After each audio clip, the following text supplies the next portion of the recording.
Testing, testing.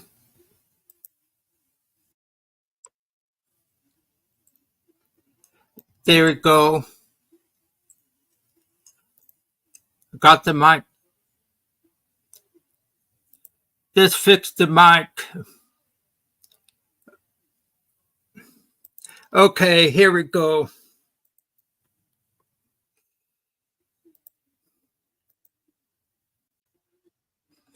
What I was saying is that this is the Northwestern women's volleyball team back in article from 2004 of the 20-year anniversary of the 84 and this 20-year anniversary of 1984 of the Big Ten title champion of women's volleyball.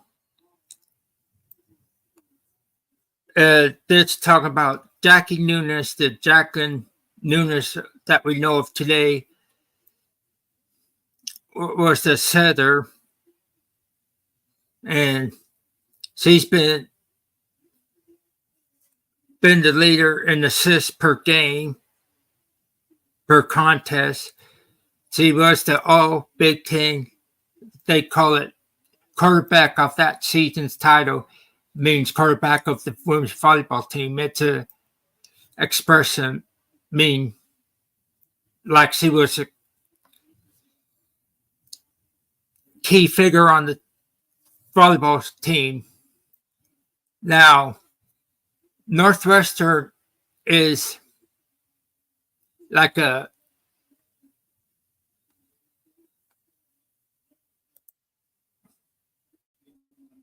Ivy League of the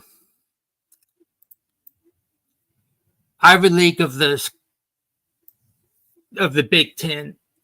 Most all the teams or schools on the Big Ten conference is like the Ivy League. So that is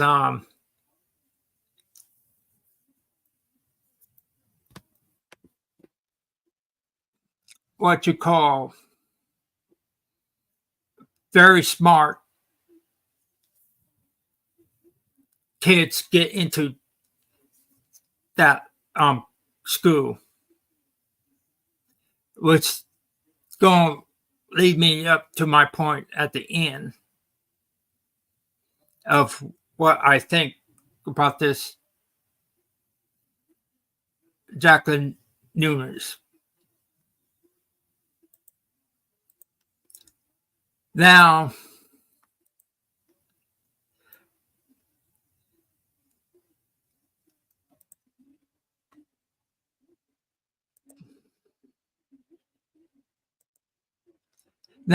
next thing is in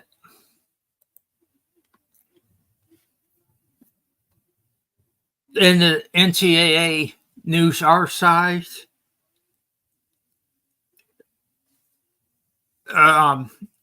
In 1988, Jackie Nunes was hired as the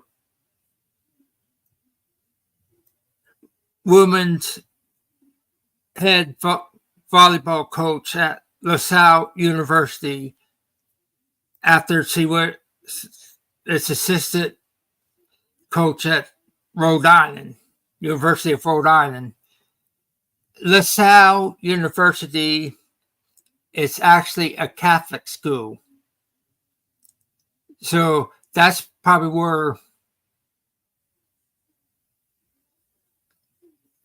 or some the spiritualism that Jackie got. But it's probably more of a Catholic.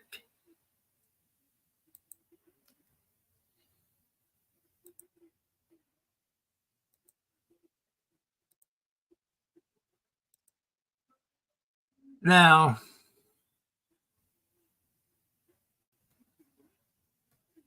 after that stint I couldn't find the information, but she was hired as Temple head women's volleyball coach. Also, both LaSalle and Temple are in Philadelphia.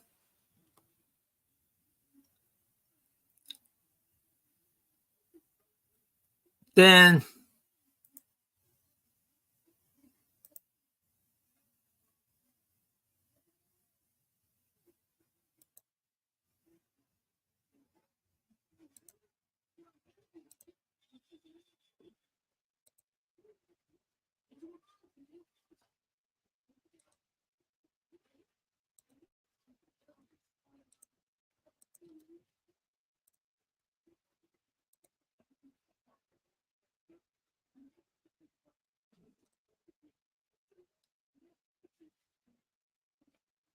I'd have to.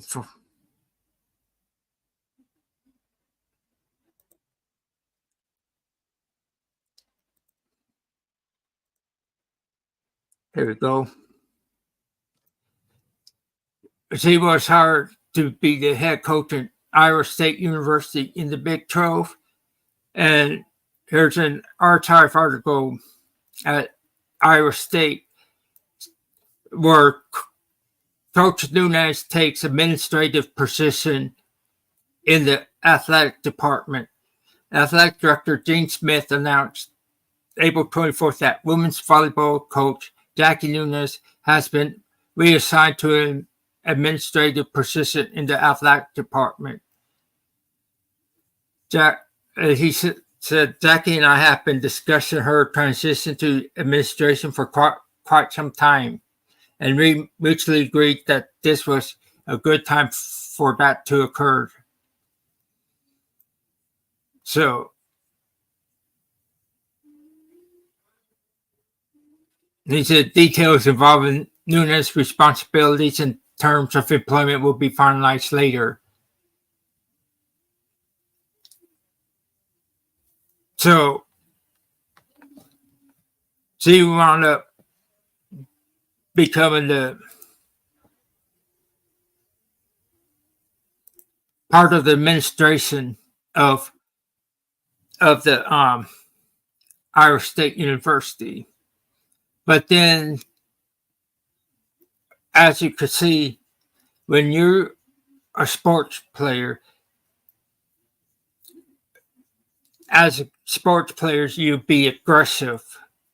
And when you coach, you do come up sounding like a bully at times. You're trying to push people to strive to be better, to be on a winning team. And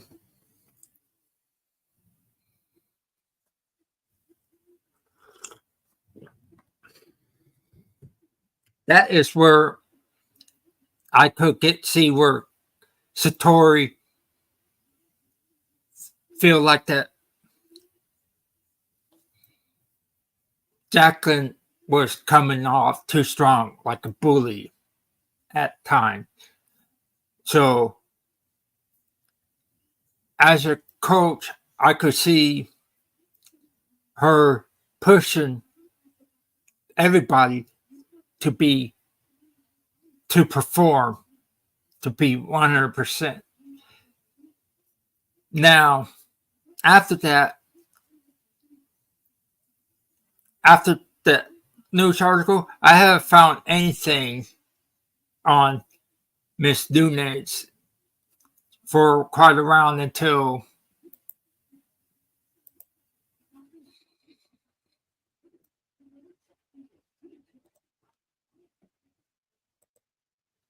I came across this article.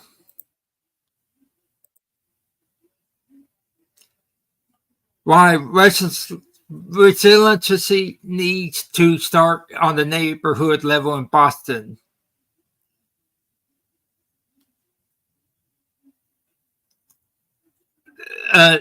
This is probably where the start of her problems with her real estate business. Boston, a city of first, is leading the way on resiliency too. Mayor Martin Ross is pushing the city to be more innovative when it comes to this issue. He recently named Dr. Attila Martin the city's first chief resilience officer as part of the 100 Resilient Cities Initiative, a move that will prioritize improving water management in addition to social and economic challenges. New hires like Dr. Martin will keep Boston involved in finding solutions for an issue that is at the forefront of international policy. Leaders from all over the world sent a message this week when they adopted the consensus by legally binding agreement to fight climate change at the COP21 meeting in Paris. Boston leaders and particularly developers and architects can lead the charge in finding and adopting innovative ways to combat the effects of climate change. That meeting, COP21 meeting in Paris, was a UN sanctioned deal. So that's where the United Nations comes in when she put it in her rants with the NCAA, the United Nations, women's volleyball, the Olympics, and all that. So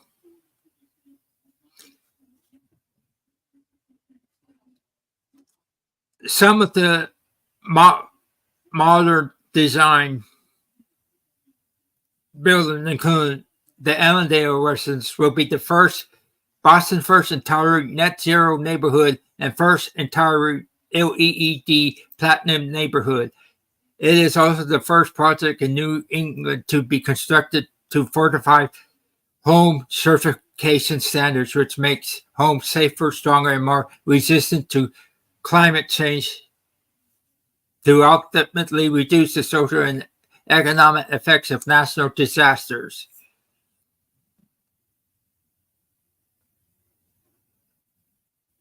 So the person that wrote this is actually Jacqueline herself.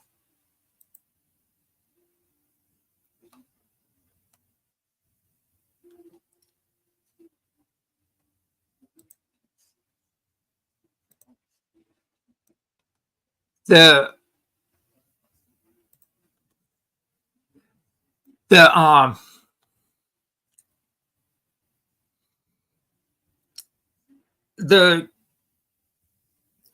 her real estate website, it's not online anymore. She didn't renew her domain for that website, and I'll probably will explain a little more later. One of the projects that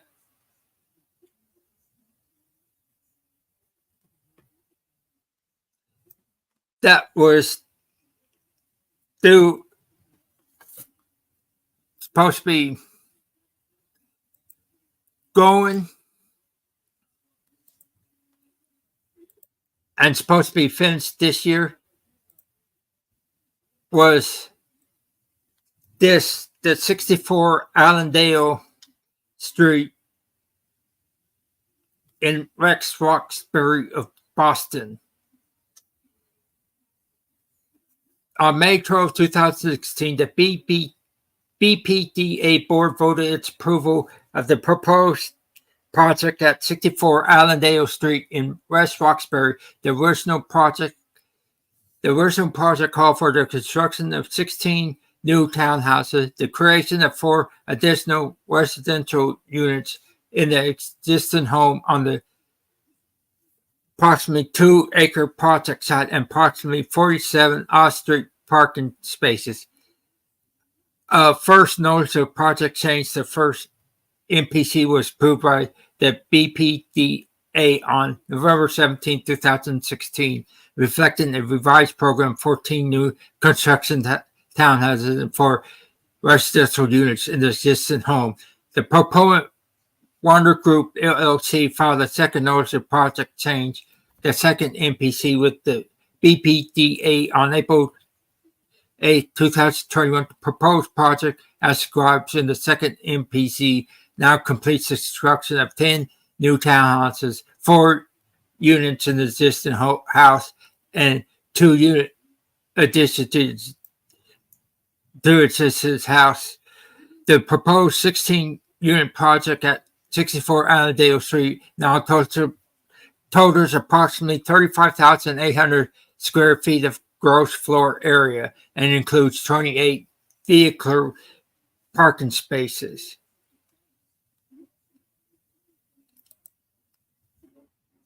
But what it did was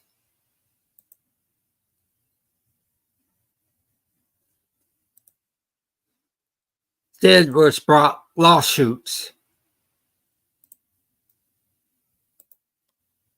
This is where Jacqueline's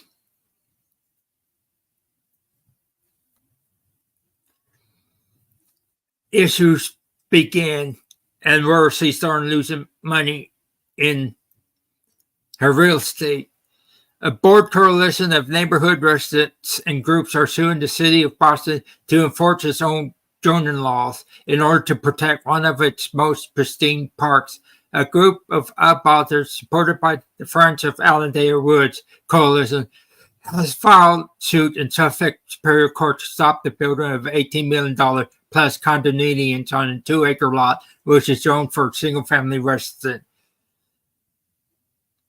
And so this group was suing her company and the city of Boston, but also the retirement home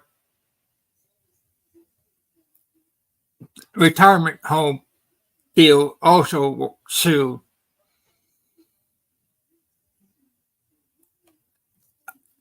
The lawsuit states that the developer, the Warner Group, had submitted not one scintilla of evidence to meet the very specific requirements for hardship that must be met to grant even one variance, much less than 50 on such a sensitive and controversial site. The project claims of sustainability are greatly exaggerated, as it is completely car dependent, with more than 2 parking spaces allocated per unit, and the site is not near public transportation. The energy efficient design features of the structures are laudable, but rarely does a housing project come with such high external environmental costs and risks. Allendale Woods is the Zoo of Boston Park's Urban Wilds program, which are properties managed for the sense of seclusion in the city. These towering townhouses will loom over and be seen throughout the eastern quarter of the woods, effectively removing 20 acres from the Urban Wilds' primary purpose. So, in other words, the project was going to be built in a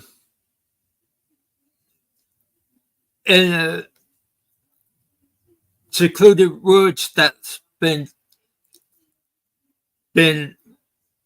protected for the wildlife by the city years ago.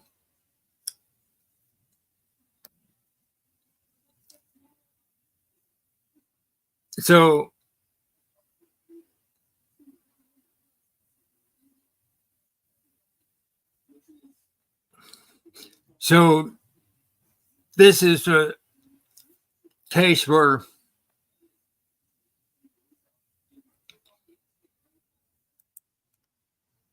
we're going.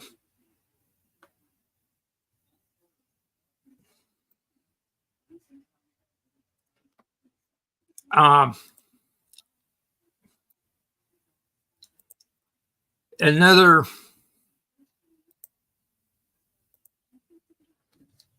hearing, October 26, 2018, hearing date set for Allendale lawsuit. The judge in the 64 Allendale Street lawsuit has scheduled a January 9th hearing on a motion for summary judgment in the case that might finally bring a resolution to a drama that has played out since developer Jacqueline Nunes filed plans to build a residential development at the site in the summer of 2015. A group of others, Carl Tremblay, Jacqueline Lees, Stephen P. Bill, Mary Reed, and Elizabeth Bowen Donovan filed a lawsuit in 2017 against Nunes, Wander Group LLC, and the city's zoning board of appeals over the proposed project. Wander Group LLC filed a motion for summary judgment, which is asking the court to rule against the brothers' lawsuit and in favor of the development during the summer.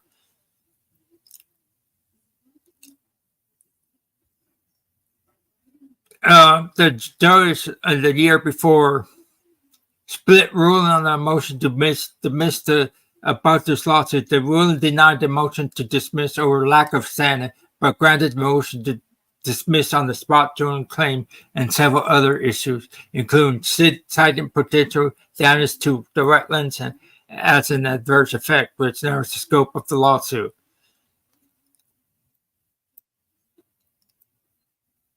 The brothers' lawsuit is one of two court actions against the GBA and Wander Group LLC over the controversial project and variances that were granted for Spring House Senior Living Community has filed the other lawsuit, which requests that the court declare that the GBA went beyond its authority and granted the variance and the zoning relief be annulled.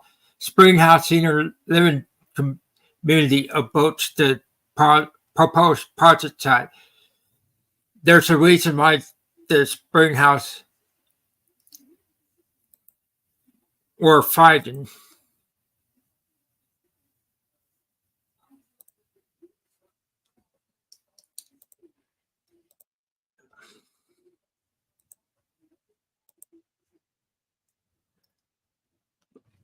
This is what the Spring House retirement community looks like overhead. It's their advertisement is covered about nature and security and all that, and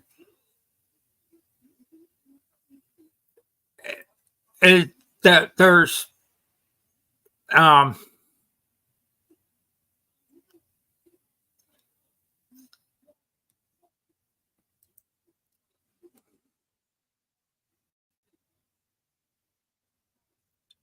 and you could see how nature, there's walking paths for the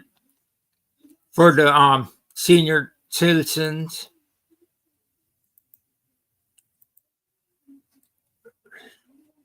dog walks,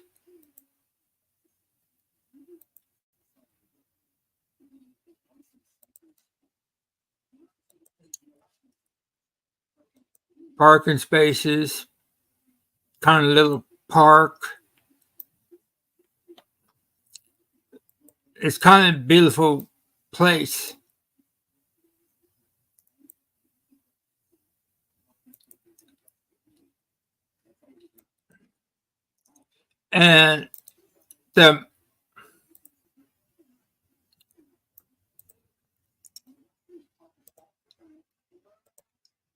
And here's the proposed project. You see where the proposed site for the housing for the Allendale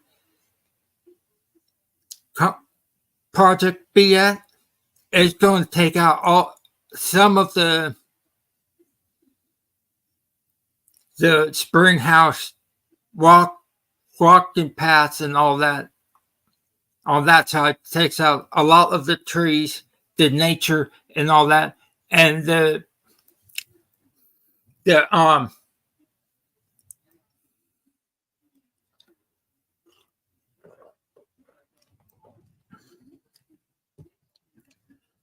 because the retirement center advertised on nature, beauty of nature, but what kind of nature would it be with all these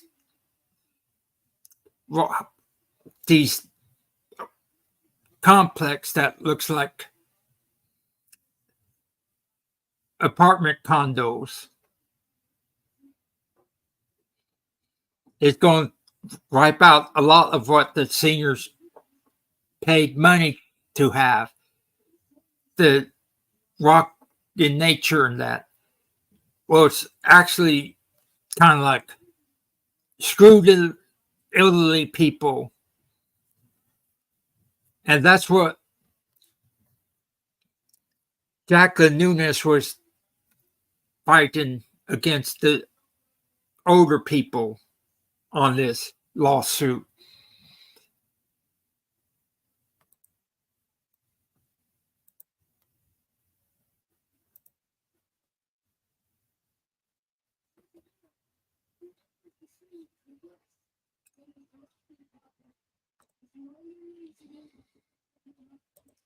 Next one, I can't get into the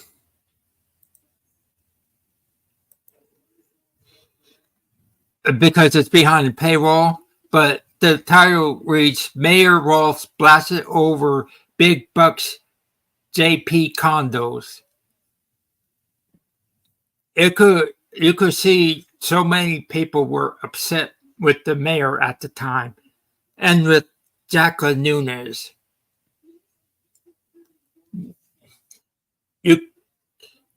You could see that Jacqueline Nunes wanted these lawsuits thrown out because she was greedy for money.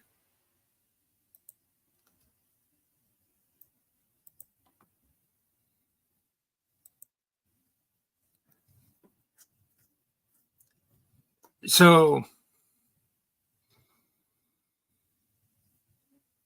and with that, so she decided to,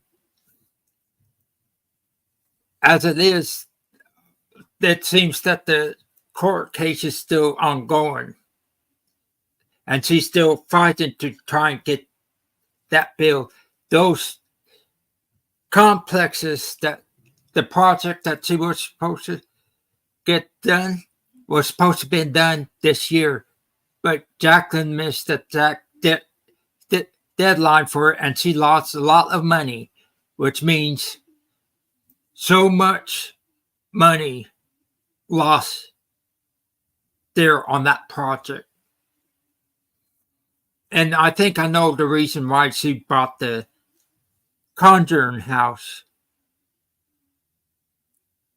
because she needed the money to help salvage her other business.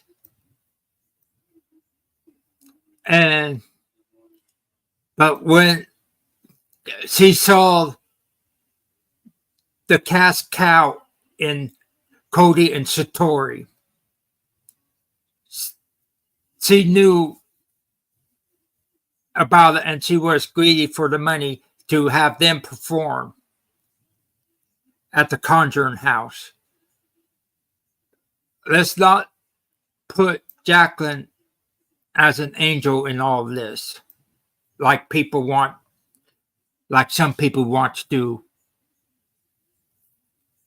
Bad to the Bone Paranormal, I could say. Yes. And I'm trying to say that both sides are saying mental health. There was no mental health. There were some signs that I saw in those rants that Jacqueline made. Like she was drinking, because her sentences were slur and garble when she went after Mythos and Angelina Bad to the Bone Paranormal. And when she wasn't drinking, she sounded normal. But I will have to say this: once the debunk started on Cody and Story and on the Conjuring House, that's when things started to change. Because the stress of one of her business in Boston in issue manifested itself on the Conjuring House. So now she has two businesses that's starting to fail on her big time. Usually when owners of businesses face failure, they turn to substance abuse like alcohol, drugs. And for me, in a minute, I don't think it is mental. It became mental later, but it started off with the alcohol and that, and I could tell because when you see, if you've been around people that writes the way she have and been drinking, you could tell those type of signs. And even though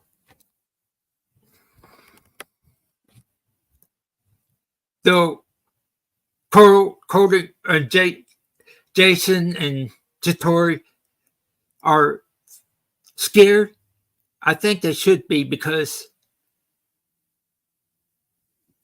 there's somebody else that's also been playing with Jacqueline's mind all these months.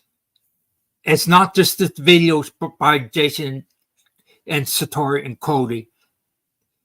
It's with you, Angelina, Back to the Bone Paranormal. You said you've been contacting her every day, or almost every all the time when stuff comes up.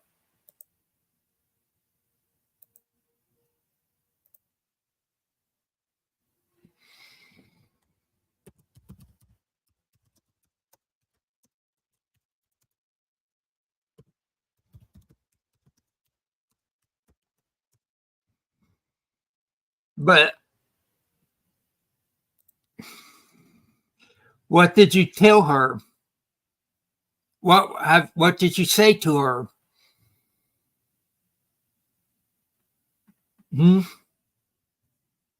I know you tried to play mind games with other people. You tried to did that to me too in the past, Angelina. You know what I'm talking about? It had to do with that Pinhurst incident. That you tried to turn everybody against each other.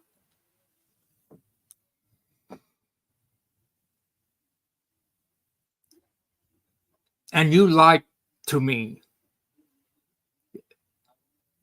And you probably lied to Jacqueline. Because you have this hatred towards Jason Hawes. And then you start attacking the debunkers for not covering Jason Hawes and them. The reason why they don't want to get involved because they don't want to get involved if it's going to wind up hurting someone. And you are guilty in this, Angelina. I'm just saying, you did that live didn't help. Last night didn't help much either. You could also be pushing someone to do some harm to themselves or to others. Have you ever thought of that?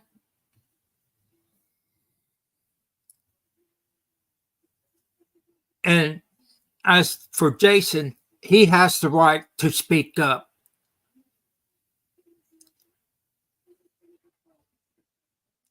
There are family members of his that's getting these threats that wasn't part of this. And you're accusing everybody there playing mind games with Jacqueline? I don't think so. That young dude on the first panel that night was Cy, and it doesn't look like he would do such a thing. And I mean it. You're trying to put blame on people and trying to have people turn on each other. And I'm not going to sit by and allow untruths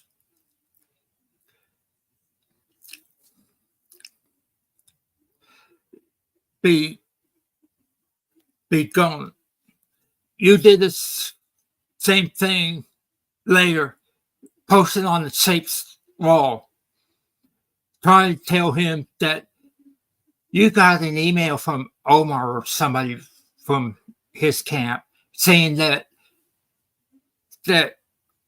we're trying to set her up, me and Patty and Emmy and them. No. Vinny was Jody Dean's Haunted the Dead right-hand man, and he spilled the beans, and he came forward with the truth of what went down in 21. All those people that came forward, including the daughter of the owner of the Red and Chapel, were James DeFan was arrested for trespassing with Joey from UGUE. The daughter said Patty did not set James up.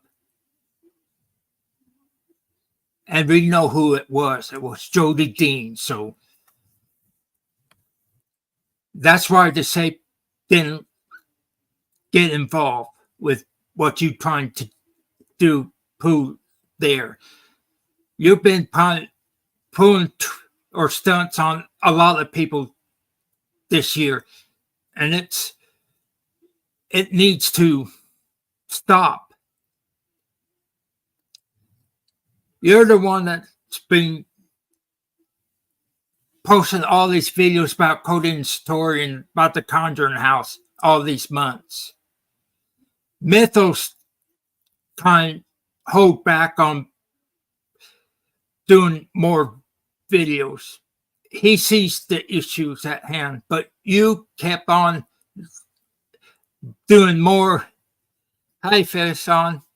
And you keep on making more videos and lives about the Conjuring House controversy.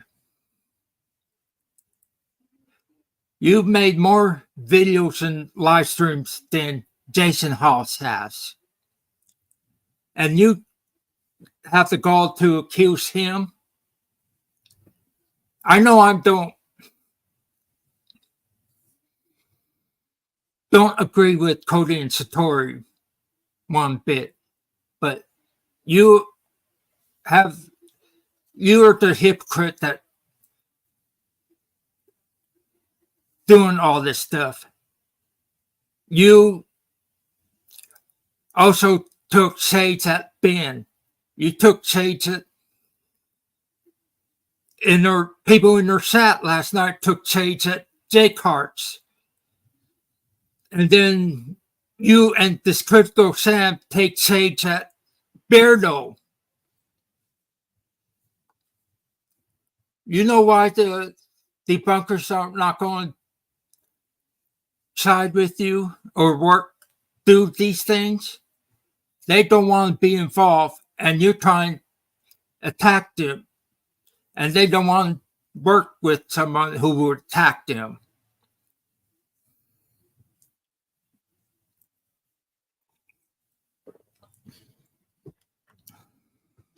And you know that what you're doing, you're the one that's pushing Jacqueline deeper and deeper.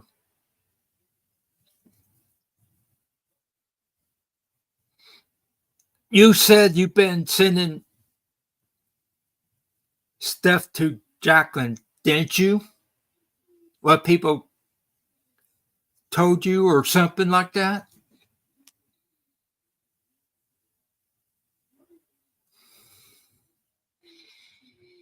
It's like what you did with PDX Paranormal, GT Paranormal, Willa,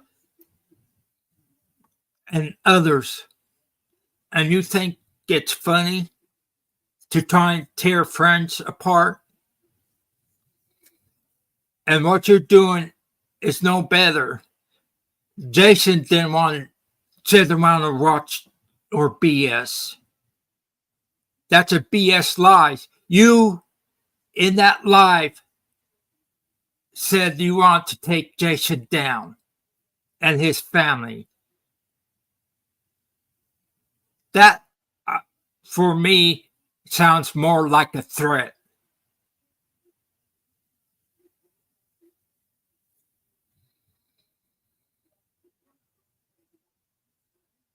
And I don't go for stuff like that.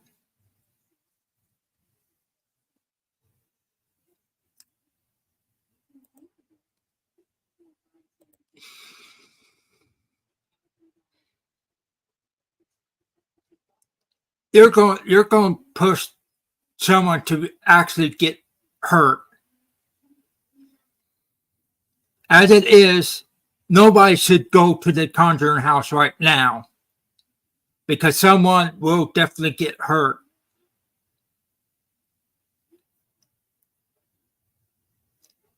A little kid could probably get hurt by her.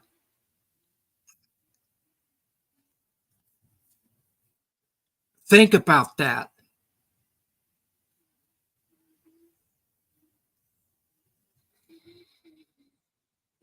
And I know for a fact that Jacqueline owns Gratitude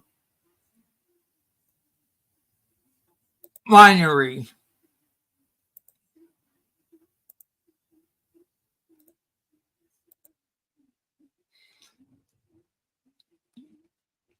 It's in Argentina.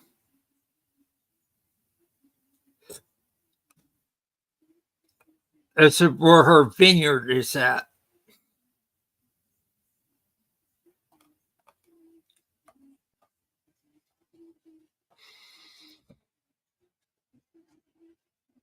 So she has the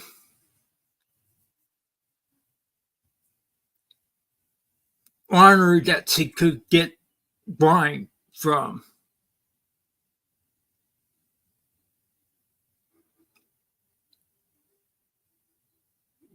But it's my opinion that I think she's been drinking. And if that's the case, drinking alcohol on top of mental health issues because of all the stress from both of her businesses failing, and you're playing mind games with her. I'm not going to stand by for that.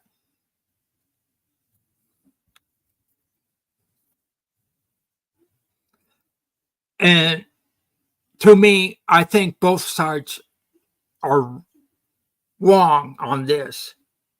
It's not the mental issues that that I'm talking about. I'm leaning more towards her drinking, because usually all the signs point when a business owner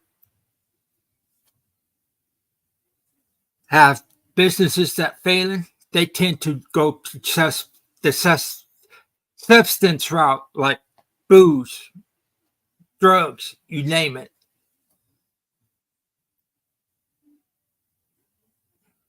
It's a way to kill their pain.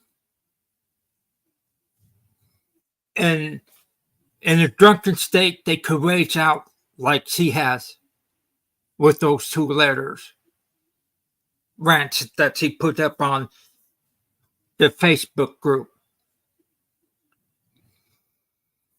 So I'm in the middle, and I tend to disagree on both sides on this about the mental health issue. It could have been caused later by the mind games going on. But I know you said you don't like Jason Hawes, and you started going after the debunkers who had Jason on their panels. So that is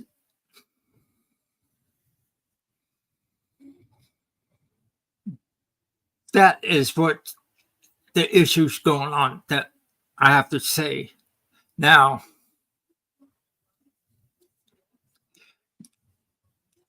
since that's taken care of, I'm going to go on to the next topic. A1 Solution Church. I know that video was towards me. And for me, you don't know how YouTube runs. I've been on YouTube since 2007. Where you been? On Twitch?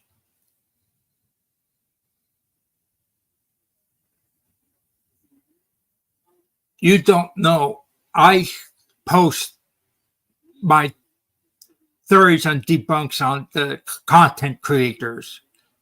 I don't do videos. I mean, I put it on their comment sections and explain, this is what I see, and this is what I think it is, and I don't think that's paranormal. I think this is what happened, and all that. I've been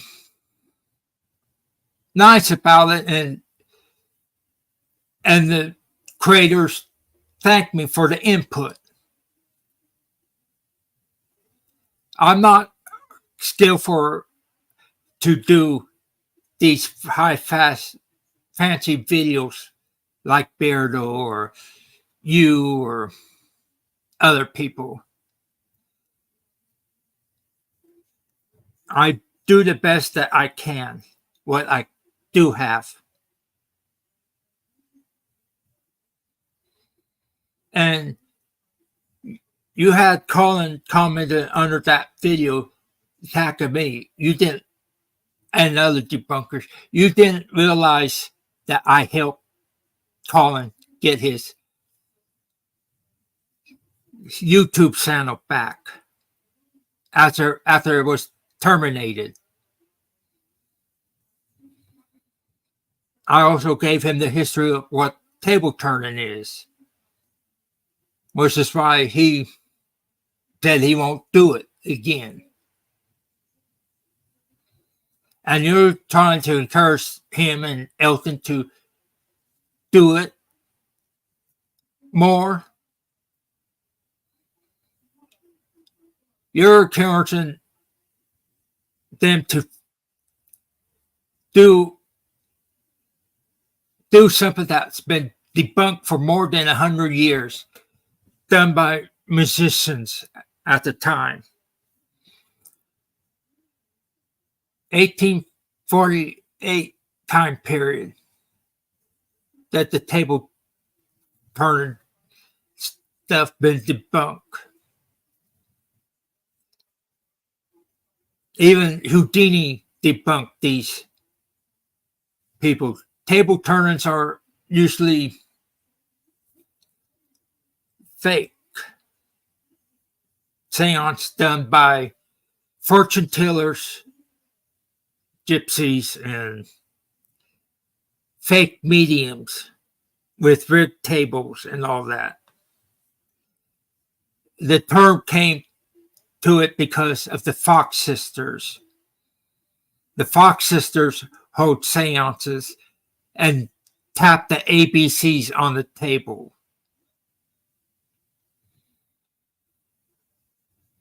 This is why I said it was a Cody and Satori kind of controversy. Since you don't understand, or Colin doesn't understand what I was trying to mean, I explained to him that it was named that because of the Fox sisters, which is another method that Cody and Satori, with the toe tapping stuff. And this is the table turning was another of the Fox sisters' tricks to fool people. And you need to learn our history before you encourage other creators what they should do. Elton said he don't want to fake anything. The only reason why Elton overnight channel got debunked was because of Corey. Corey's the center of the debunks. It wasn't Elton, it was Corey.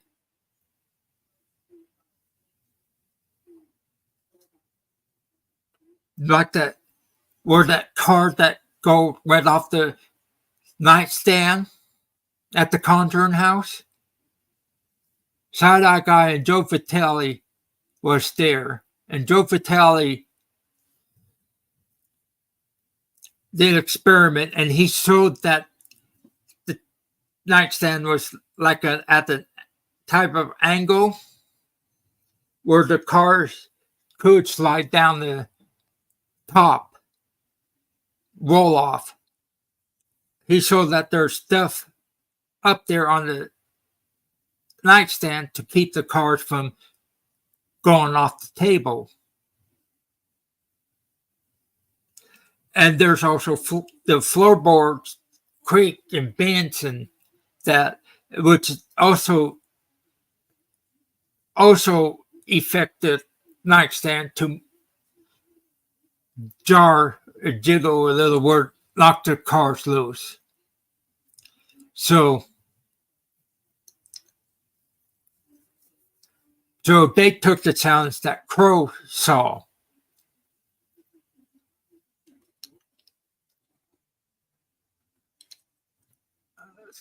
To Elton's credit, it was dark. He didn't see. But there's some things that it looked like Corey was pushing the car off the nightstand too, to make it like it was a ghost. Now, about the people you choose or to watch. Really haunted, huh? You know what? Anyone, Anthony, may I say that it was proven by Beardo that he plagiarized from the Paranormal Diaries for his own poltergeist in the house deal. He used it frame by frame, same edit techniques and that. And Beardo found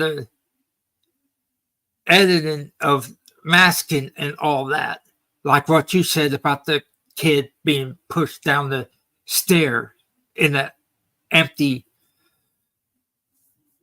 container. So you debunked yourself on that one.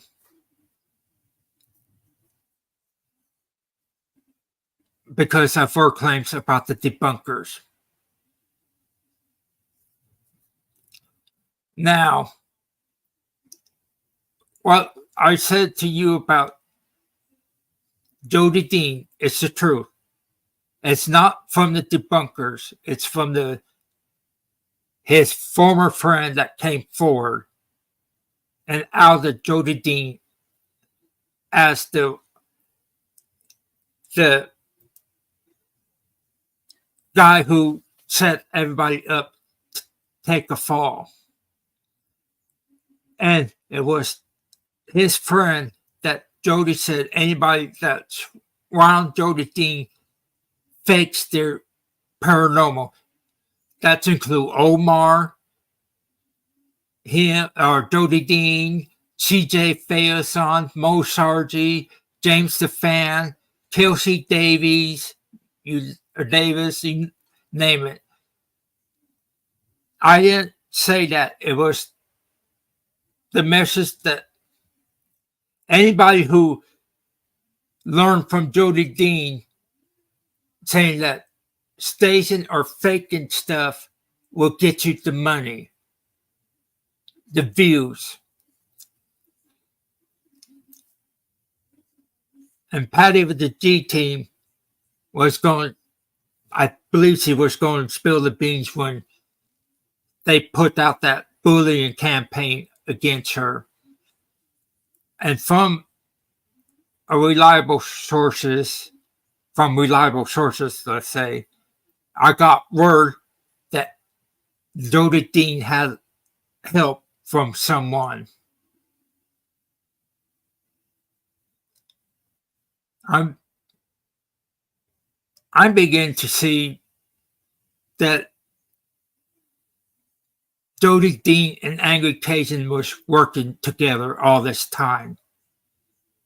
They're both vile human piece of crap, let's say.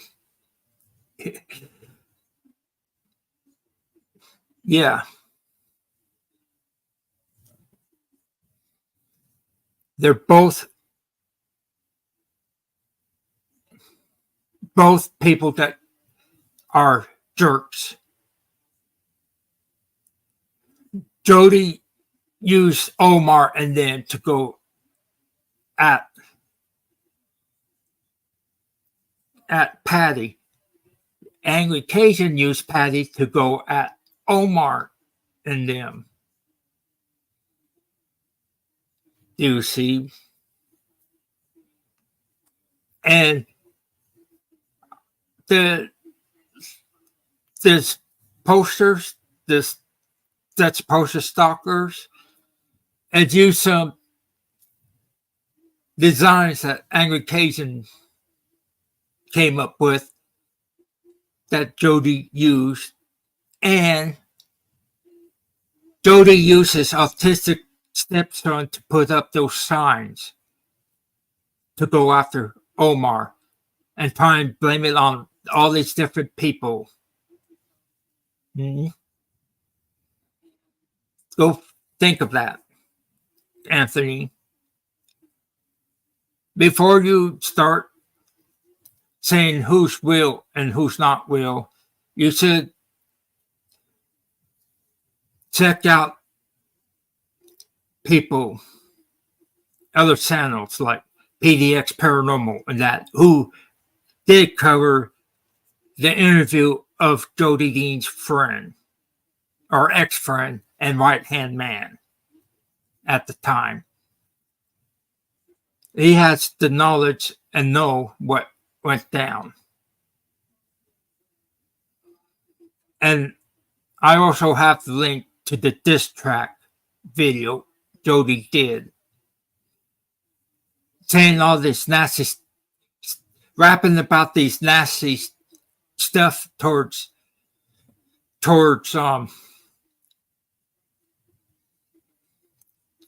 Omar, James, CJ, Bo Chargy, you name it. So how's that for apples?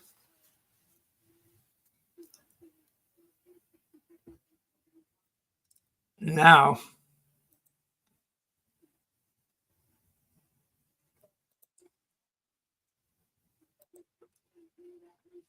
the definition of table turning. Now, the table turning for the people. Table turning, also known as table tipping, table tapping, table tilting, is a type of seance in which participants sit around the table, place their hands on it, and wait for rotation. The table was purportedly made to serve as a means of communication with the spirits. The alphabet would be slowly spoken aloud, and the table would tilt at the appropriate letter. This spelling words and sentences. The process is similar to that of the Ouija board. Scientists and skeptics consider table turning to be the result of ideomotor effect or of conscious trickery. When the movement of spiritualism first reached Europe from America in the winter of 1852 to 53, the most popular method of consulting the spirits was for several persons to sit around the table with their hands resting on it and wait for the table to move.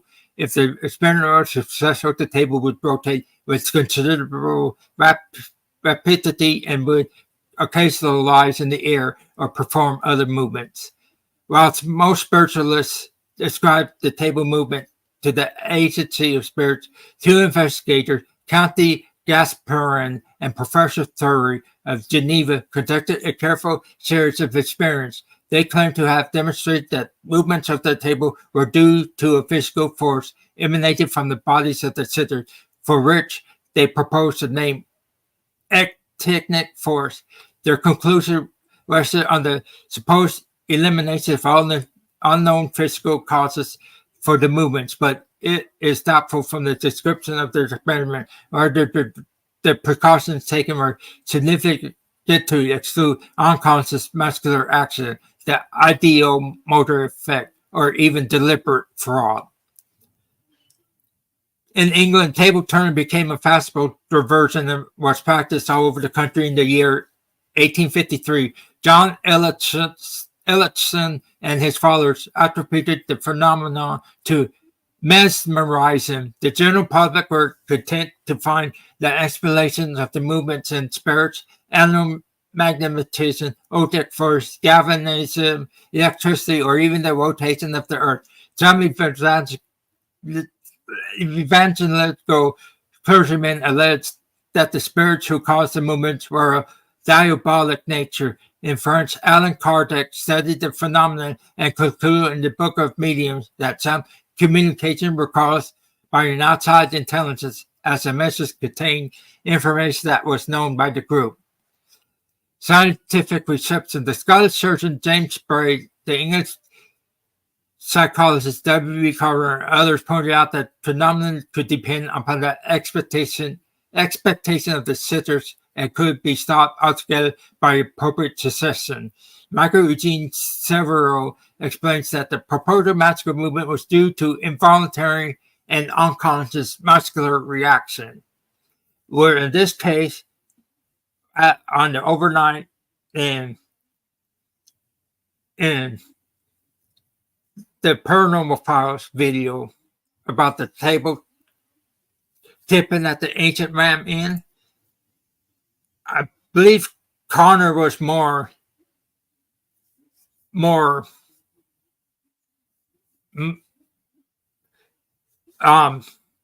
unconscious muscular reactions because his arm wasn't moving as much. But in the Paranormal Files video, when they tested it out with the owner and the renowned paranormal investigator there, his hand was actually moving, and his hand, back of his hand and wrist, was actually pushing the edge of the table to make it move and rock. So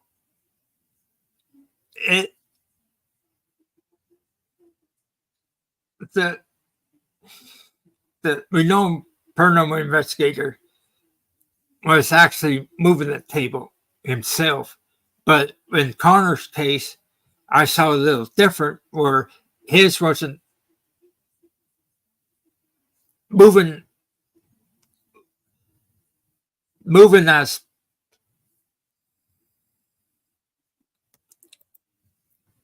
let's go where the movement the back of the renowned investigator, his back of the wrist was actually pushing the table. Connor, on the other hand, wasn't that much noticeable. It could be muscle, because it sometimes, or arms to get tired, and you sometimes move and have to shift to get into better position. I think Connor was more of a unconscious deal, where his arm do get tired, and he did push on the table a couple of times because he was actually moving his arm, probably getting a better position. His movement wasn't as bad as the renowned investigator in the experiment. Now let's go back to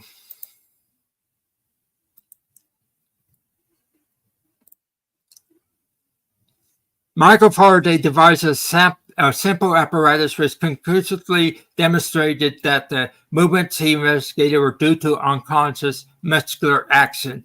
The apparatus consisted of two small boards with glass rollers between them, the whole fastened together by India rubber bands, and which were in such a manner that the upper board could slide under lateral pressure to a limited extent over the lower one. The occurrence of such lateral movement was at once indicated by means of upright haystack fastened to the apparatus.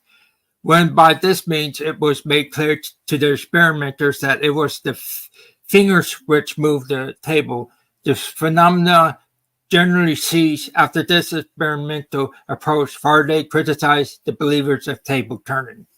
Faraday's work was followed up a century later by clinical psychologist Kenneth Batchelder, who pioneered the use of infrared video recording to observe an experimental substance in complete darkness. Trickery. Apart from the ideomotor effect, conscious fraudulent table tipping has also been uncovered. Professional musicians and skeptics have exposed many of the methods utilized the mediums to tip tables, which Harry Houdini was one of them. The musician Stung Lee Shu described a method that involved a pin driven into the table and use of a ring with a slot on medium's finger. Once a pin entered the slot, the table could be lifted. Another example comes from Eusapia Palladino, who used custom-made boots with soles that extended beyond the boot's edges in order to lift tables. According to John Mulholland, the multiplicity of methods used to tip and raise tables in a seance is almost as great as the number of mediums performing the feat. One of the simplest was to slide their hands back until one or both of the medium's thumbs could catch hold of the tabletop. Another way was to exert no pressure on the table at all, and in the event that the sitter opposite the medium did press on the table, to permit the table to tip far enough away from him so that he could get the toe of one foot under the table leg. He would then immediately put pressure on his side and holding the table between his hands and his toe, move it about it, move it about at will. By this method, a small table can be made to float 2 feet off the floor. Another method was to catch the underside of the tabletop with the knee, and still another was merely to kick the table into the air. There's other means today for modern day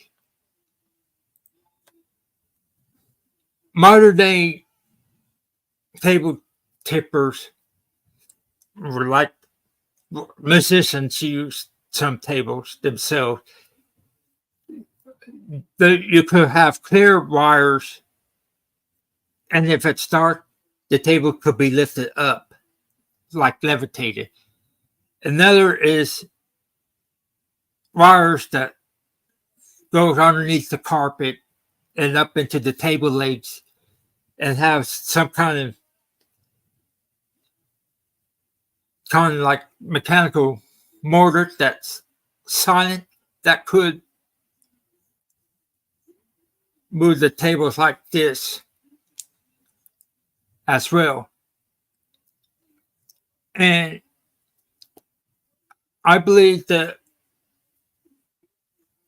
how the table turning started as an ideal that come from the gypsies, the traveling gypsies that have the fortune tellers. And I think the table tipping is a lot older than the Fox sisters. Fox sisters learned some of the stuff from other mediums that they met up with and fortune tellers, things like that. And with that, it's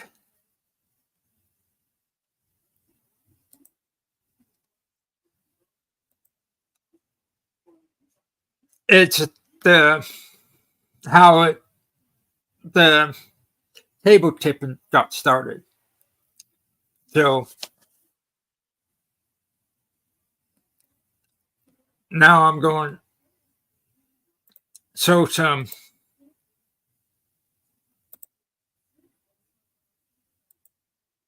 examples. Here's an example of a seance. The table lifted in the air.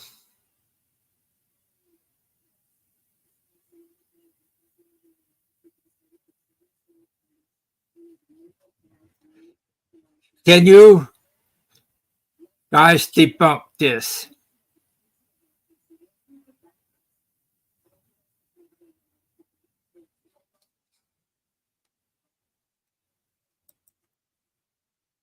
If you notice this guy in the back,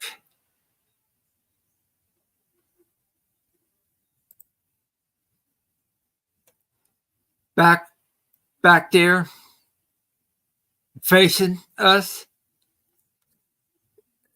if you notice his hands is pressed kind of hard down on the table. That's how you could debunk stuff.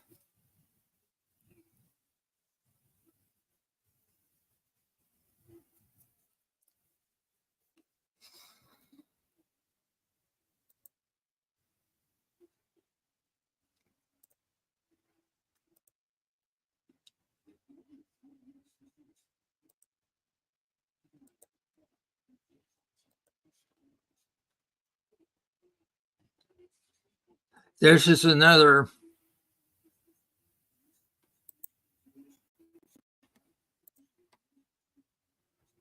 This is another.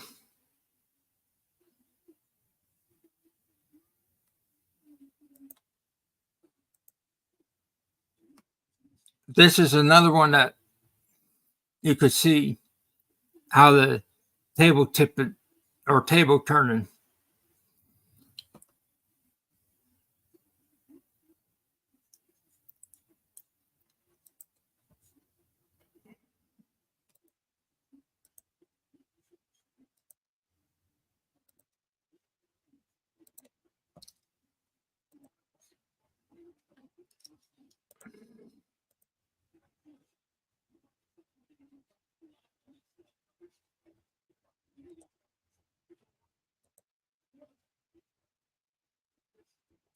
Here's another example of table tipping.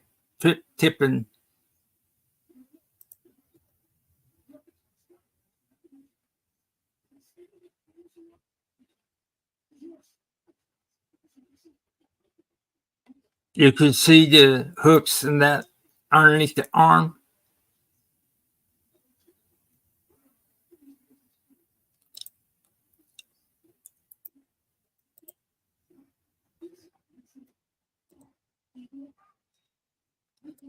And here's that's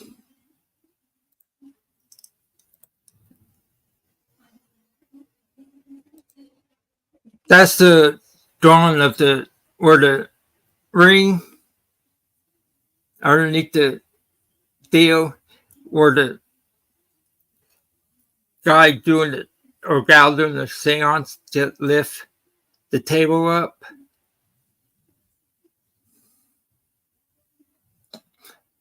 That's kind of the table that gypsies have.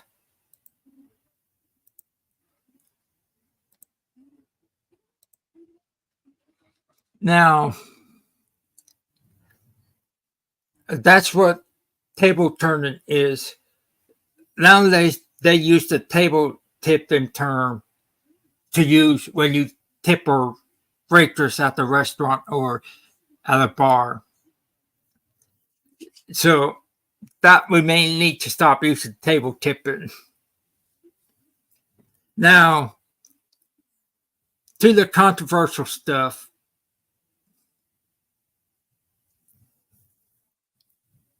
We have seen some toxic fans from the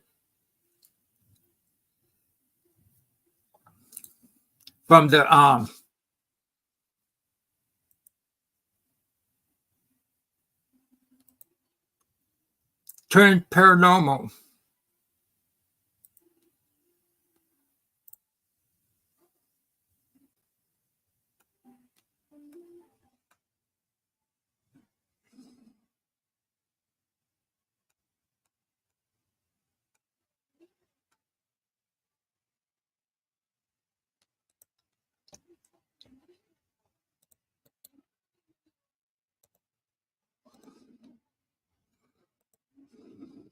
Their fans came after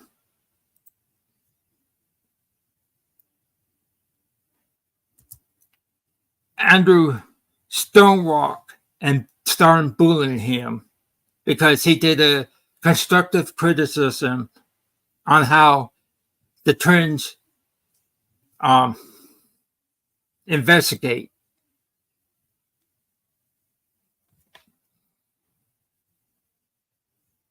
He wound up getting fans of Trend Paranormal subscribing to him. He had Ben of Simply Strange or Laney and Ben's shouting out for him, and he encouraged Andrew to re-upload his video on the trends and got fans from there. I shouted him out, and all the debunkers and paranormal channels shouted Andrew Stonewalk out. If you would like to listen to stories of all the cryptids, paranormal, and that, and other stuff like reviewing of how other paranormal teams handle stuff, the stories of haunted places, things like that, check Andrew Stonewalk out. He's a good person, and he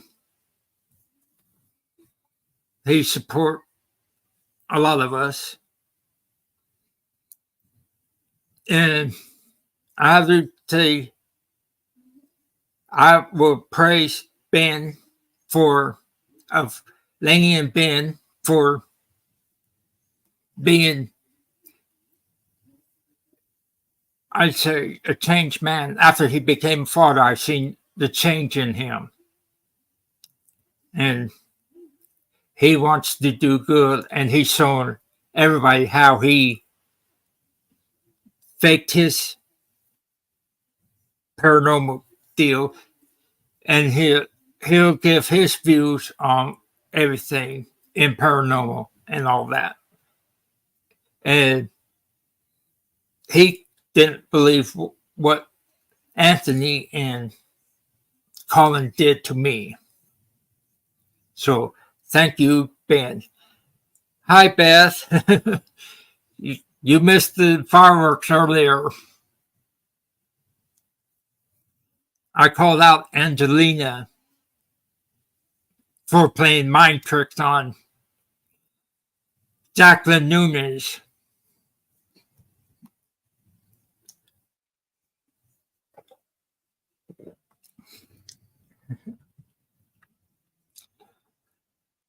And I was talking about Andrew Stonerock, Beth. He's a paranormal. Yeah. She went live last night.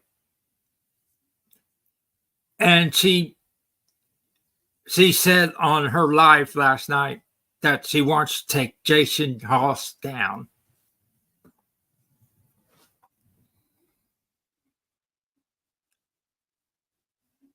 And I called her out on that.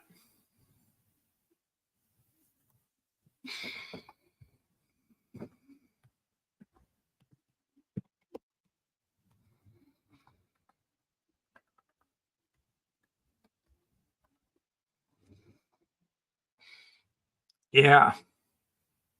These. And I did a background history of Jacqueline Nunes, her playing days in college, MVP as a women's volleyball champion and all-star, her QB on the team and all that, and coaching volleyball. It's probably how Jacqueline is when she trying the way she acted towards Satori and them. So I went down the middle on that. I said that Angelina was the one who made more videos on. Hey, David, made more videos on Cody and Satori in the Conjuring House than Jason Hawes have.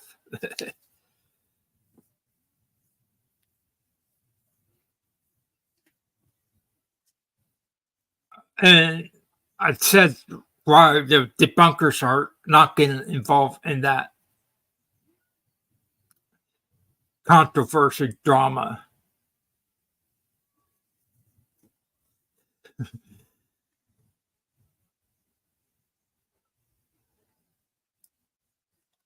Yeah, and there's people in her chat attacking Jay Cart's art.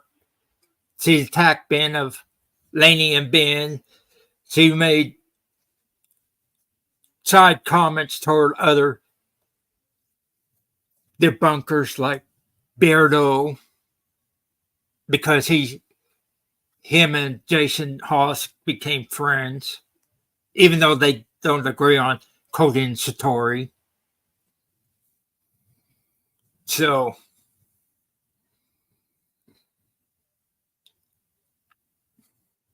somebody needs to say it. But from my experience and that,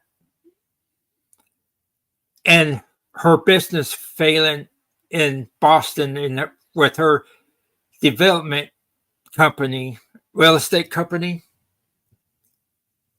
I said, in my opinion, it led her to drinking, which led to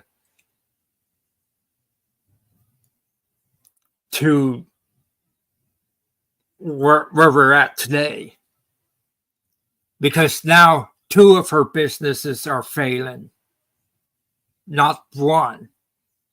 And her real estate development website, is down. The domain was expired, so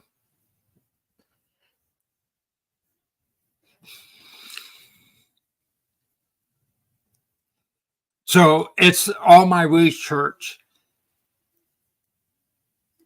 what I did on her, and I was going to do video, but I've been sick and all that, and having issues with the video deal. So, and now, where was I? Yeah, I was talking about the Trend Paranormal's bullying Andrew Stonerock. And I was thanking Ben for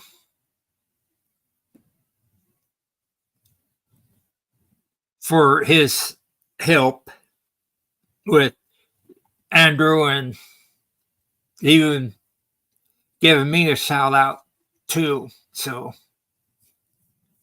Ben from Laney and Ben. Now, Sam and Colby, there's something that people need to know. Sam and Colby need to learn to respect. They're not respecting anybody, the places that they visit, the people, the culture of people. There's controversy with them, with their movie with the skinwalkers. It's a lot of their fans and a lot of people are calling them out for being disrespectful for the Native American culture. Yeah.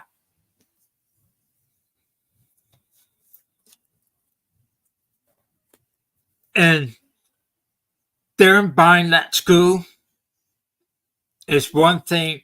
That haunted school in Iowa, that's one thing that's telling me something right there. That they're being banned from places.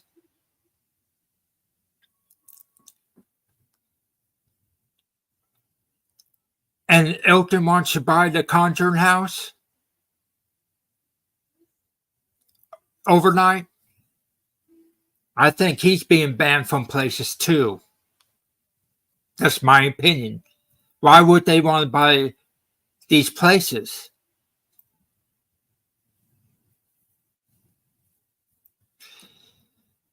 And what else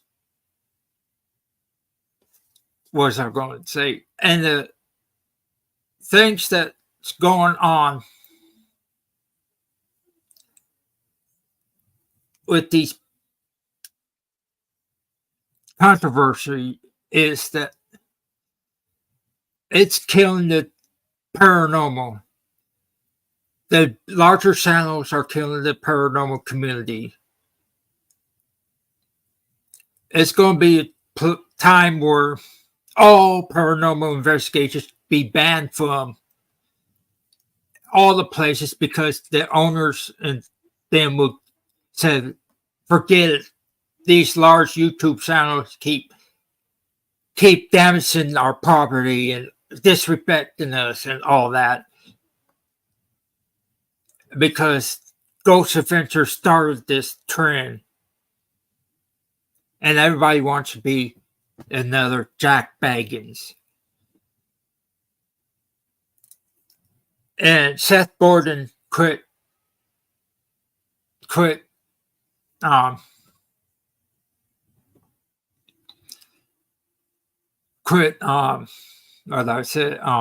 paranormal, because he recently let out a rant against his so-called friends.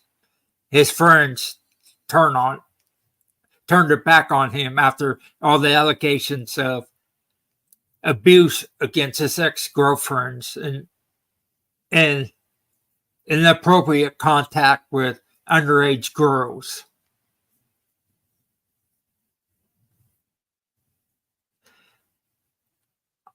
I know, Beth. I know, but the Stanley Hotel not allowed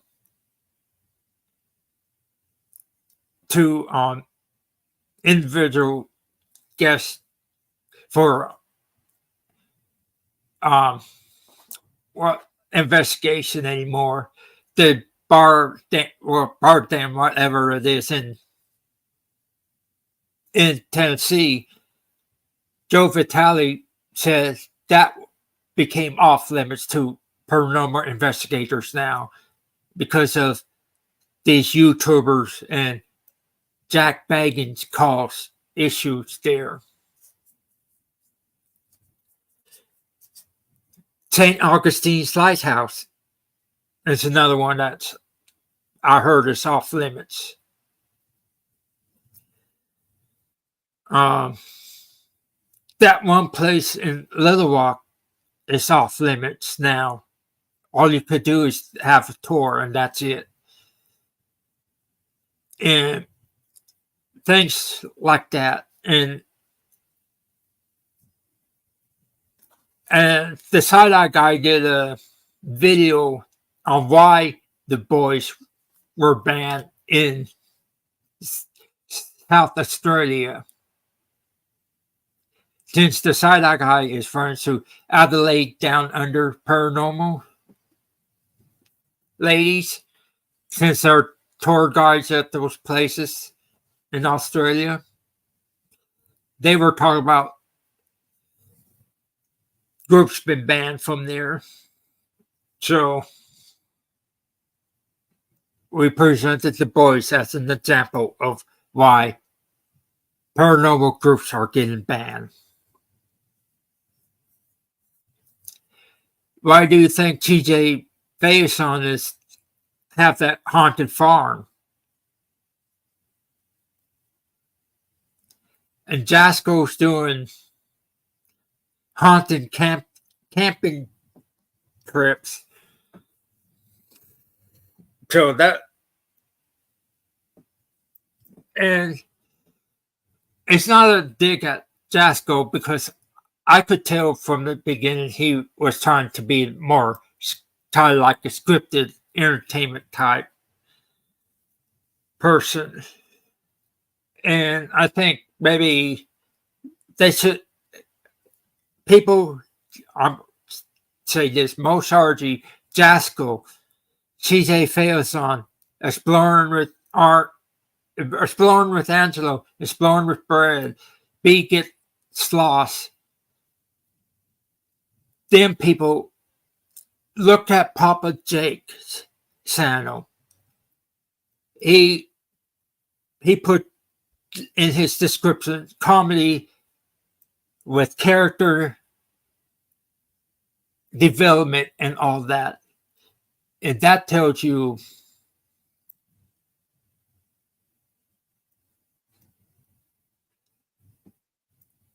right, Beth. And what I was saying, if they look at Papa Jake's Sano, let me see.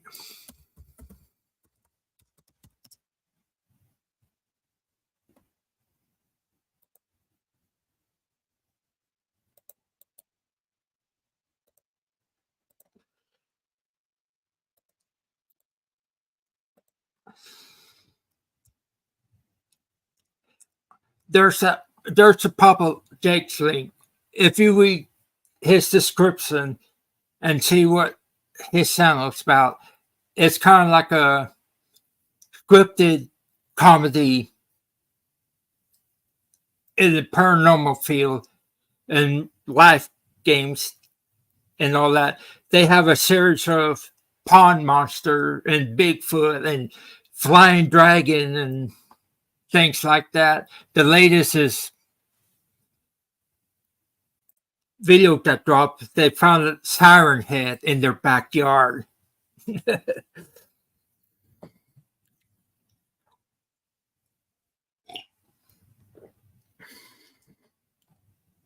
If the Sanos like the ones that were debunked, thinking of their sound want to be more like scripted content,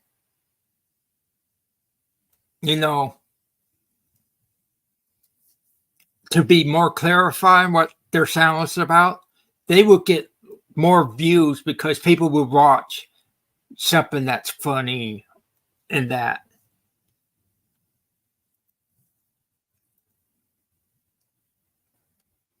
And it's an example that they could do very good content that way. Let's say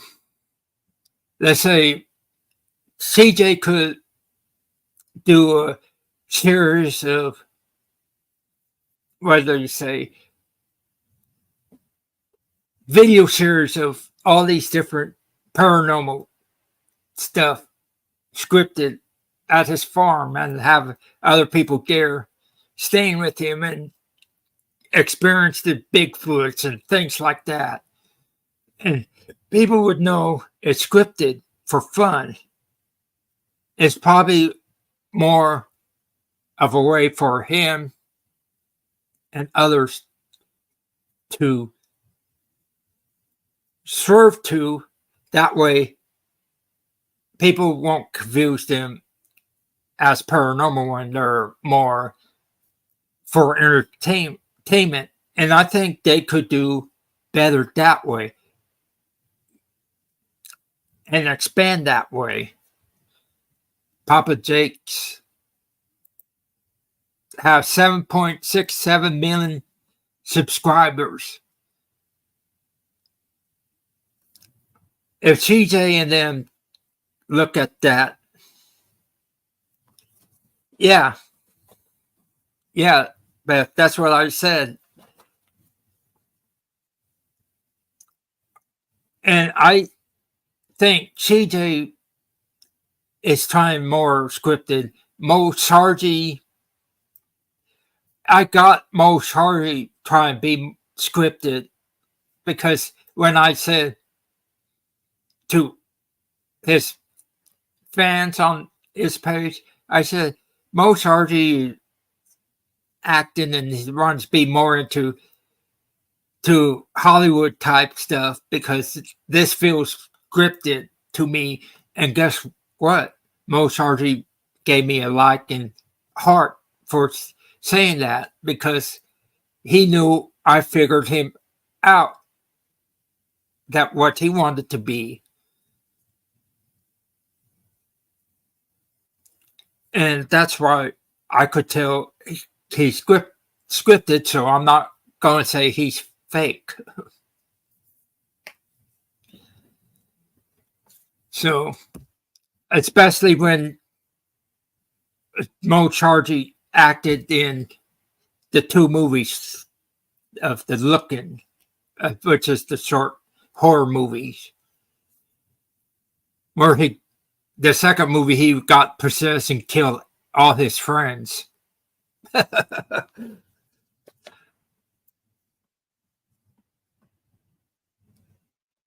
Yeah. Yeah, I know the. Yeah, I figured that him out too. 2018, 2019.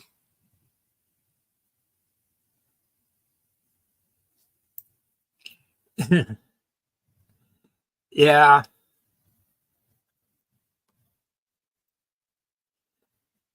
The one series that I liked of Mo Sargi that I was tuned in a lot was that Spirit Tom. Tommy Boy. that was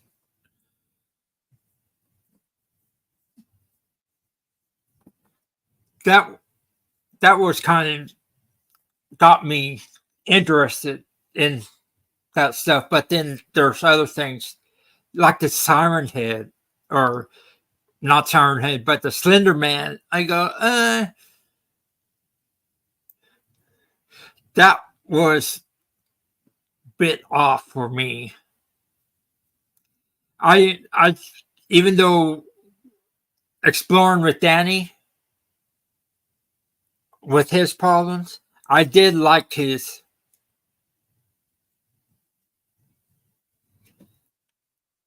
Yeah,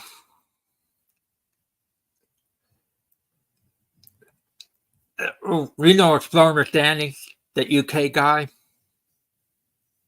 that was arrested for child abuse or something like that. Him and his wife. His Nun and the Psychopath series was funny. I told him he should make an odd couple or or being human type show. You have the psychopath, you have the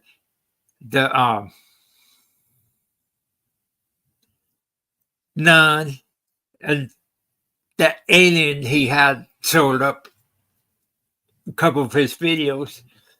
Have those three in the video would be funny. Did you know Exploring with Danny was the first one that came out and admitted that his stuff was fake for entertainment?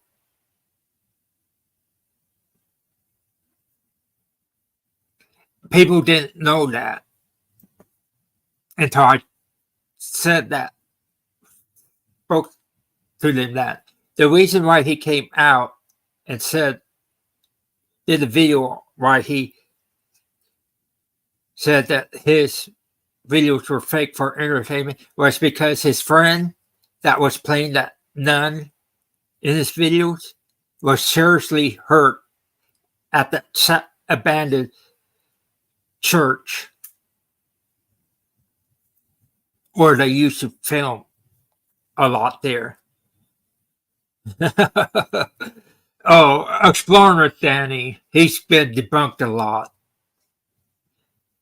Him and Exploring with Josh did a collab together, and Josh found out that he faked his stuff, and I attacked him. I said a lot of people knew he was faking because he came out and admitted it to admitted it on video that his friend was injured portraying the nun, and I let Josh know that because his Danny explained why he came out was because of his friend was hurt. Josh took down his video against Danny, and Danny took his video down. So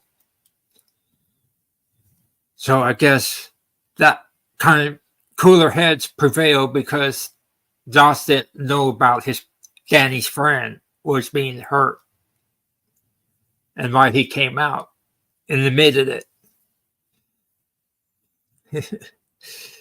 Yeah, it's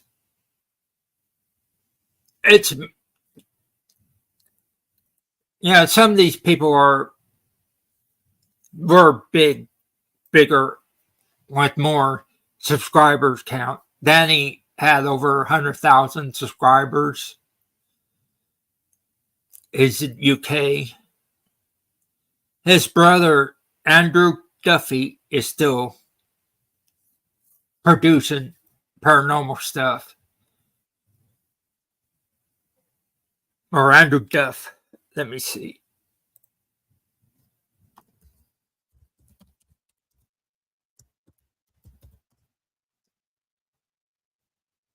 Oops. Let me hold on.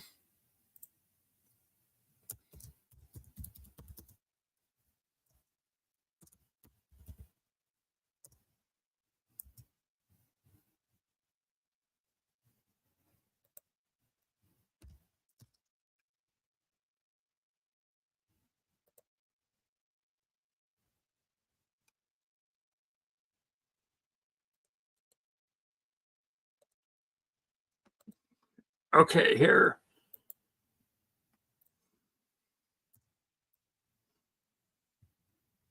That's Danny's brother, Andrew Duffy.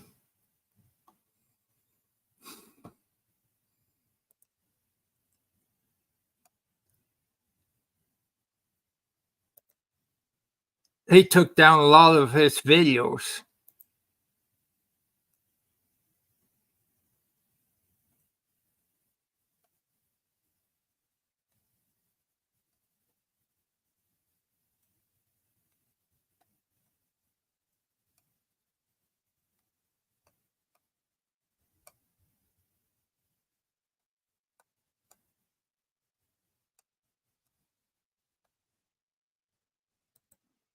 He used to have lots of videos on his channel,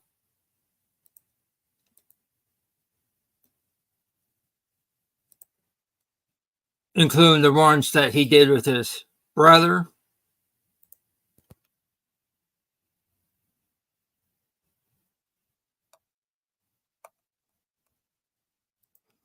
Maybe he quit paranormal.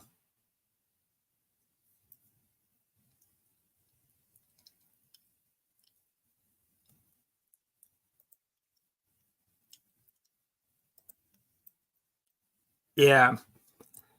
And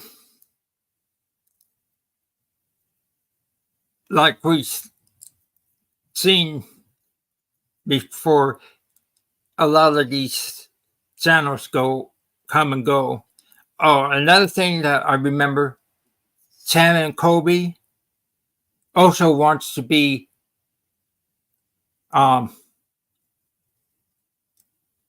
closer to Mr. Beast.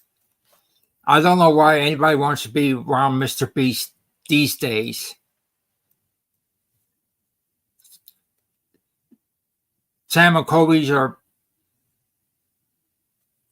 appearing in a lot of Mr. Beast videos lately. Everybody knows about what's going down with Mr. Beast.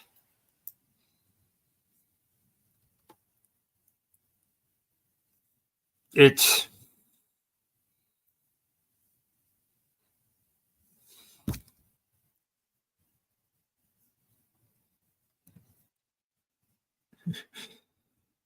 so that's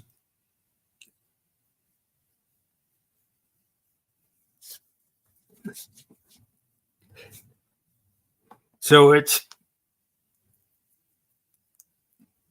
that way. There's lots of things that I would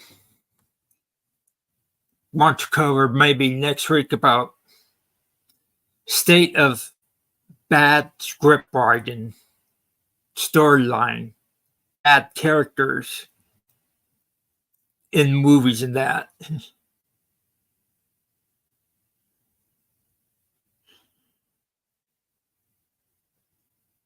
Ooh, Mr. Beast? Yeah. I'm also seeing a lot of bad stuff about that product he came out, the Lunchleys. It's they're him, KSI, and Logan Paul's version of Lunchables. The latest is that they found mold in that product.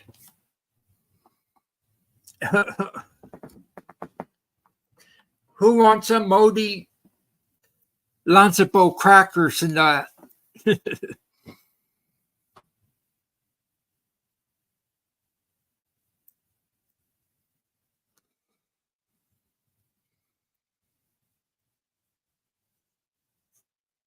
I used to watch Mr. Beast, but I unsubbed from him after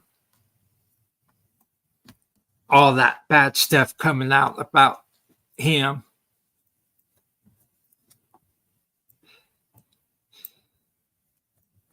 Now, as for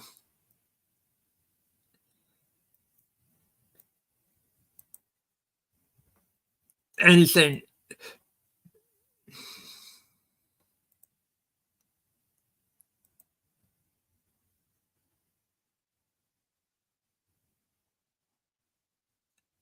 Let me see.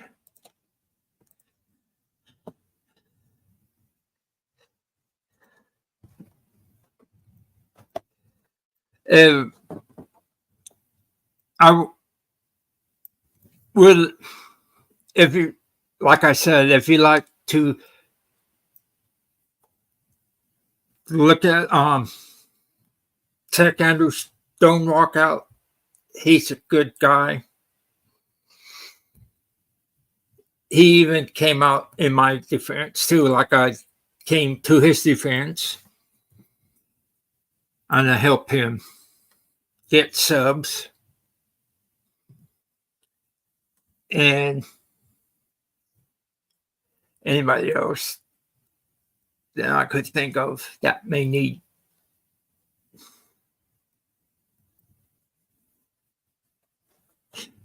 Yeah. Mr. Beast used to give stuff away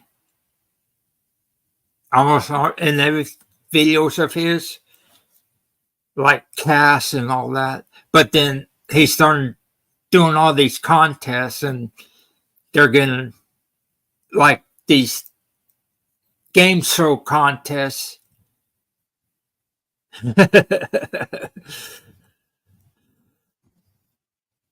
And Sam Colby is another one of those young pranksters who don't know anything about ghost investigations. And they're the one that, Sam and Colby was the one that introduced us to Cody and Satori's fiasco.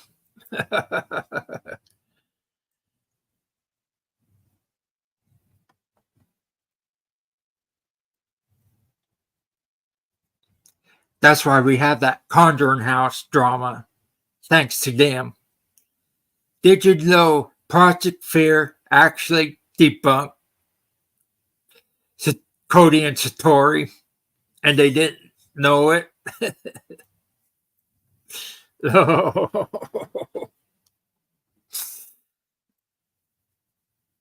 And I forgot one thing I forgot earlier. The person that was really manipulative that I saw at Project Fear video through Boo Production Paranormal of Ohio, Production of Ohio. Satori was feeling guilty of making Dakota feel very sad because of he lost his grandfather a year before, and she brought up all that information, and Cody was the one that was talking her to put it aside and continue. And that's where I say that Cody was manipulating Satori for a while. Like, we know some people on here being manipulative, saying things to people, one thing and telling the other people another and all that, like they're innocent.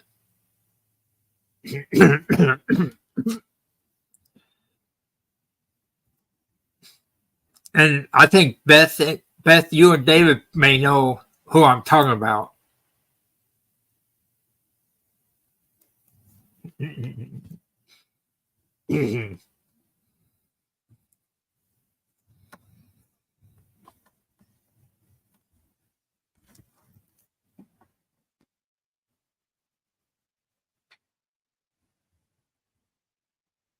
I'm probably going to catch hell because I brought her up earlier.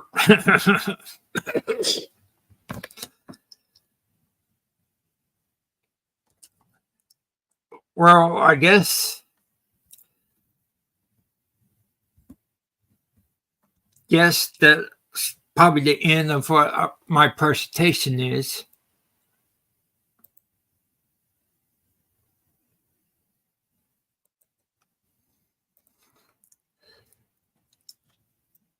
Angelina, David. Angelina.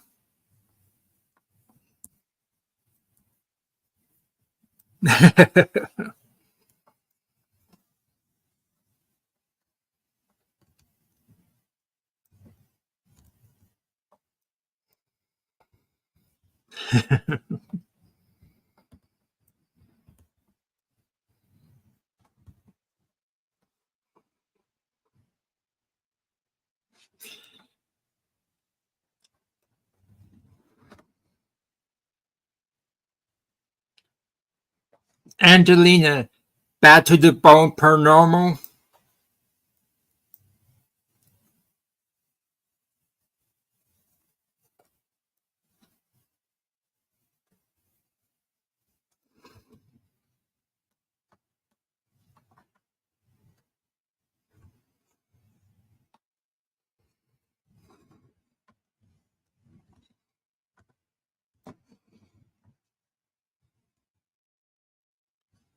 She's been talking to Jacqueline Nunez behind the scene, the owner of the Conjuring House. Yeah.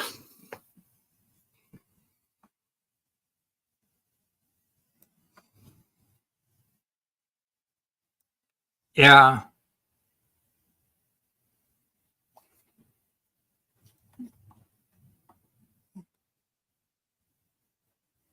There's one thing she's doing. She's tearing down the paranormal community and the debunkers community too.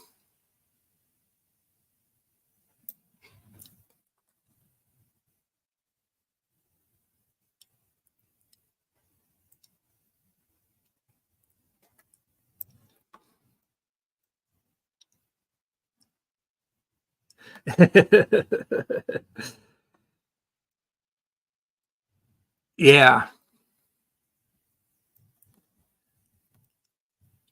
But in my opinion, my experience with people been drinking and that, especially people who own businesses, they run up when their businesses are going under. That's what I'm trying to point out, that nobody else not covered.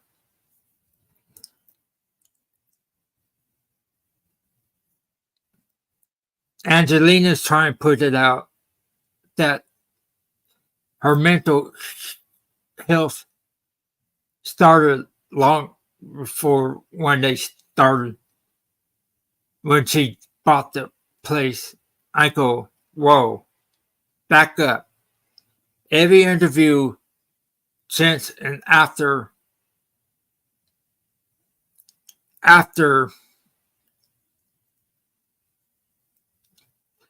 the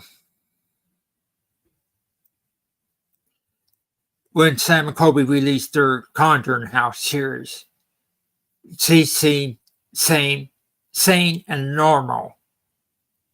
But it's when Mythos and Bad to the Bone Paranormal started releasing all those videos after videos after videos on Cody and Satori, and the first rant by her, that's what I noticed, a complete change in her.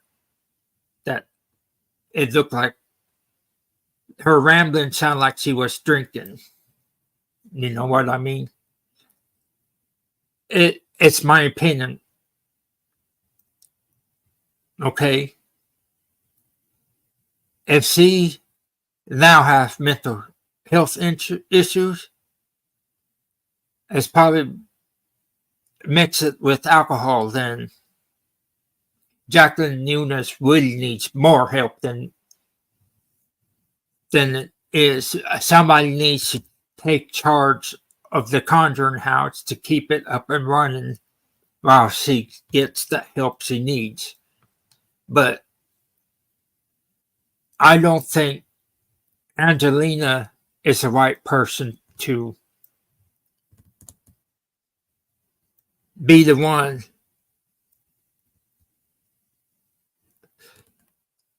saying these things, because she has a grudge against Jason Hawes, the ghost hunters and father of Satori.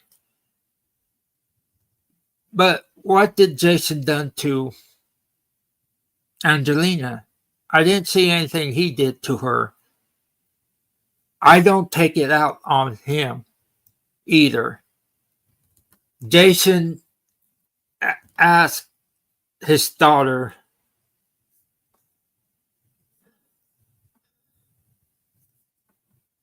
yeah, it's a battle between Angelina and Jason Hawes right now. Jason asked, Jason asked Cody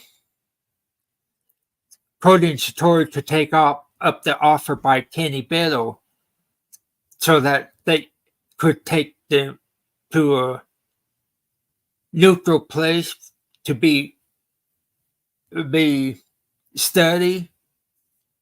Is that what the James Randi Institute that he created with Arthur C. Clarke and Isaac Asimov and others to study paranormal and all that, and what's not paranormal? But they didn't take that offer up. And I agree with Jason. It's his daughter, and he can't do all or debunk her or anything. He wants her to do it on her own because she's an adult, and it's her choice to make up her own mind now, not him making it for her. And that's what I was trying to tell Angelina. She's an adult. She needs to handle it on her own. Jason doesn't need to be her treat her like a newborn baby. You know what I mean?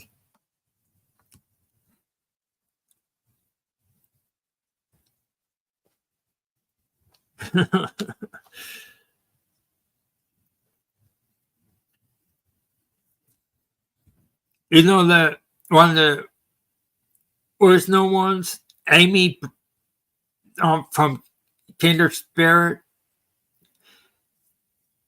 she tweeted out something about coding story without naming the name. She don't believe in that method.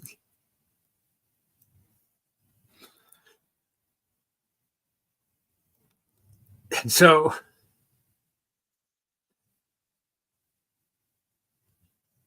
Amy,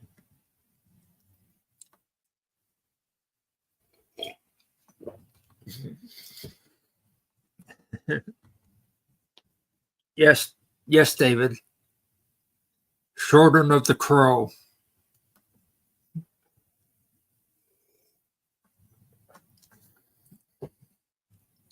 I run that Crow Judas channel.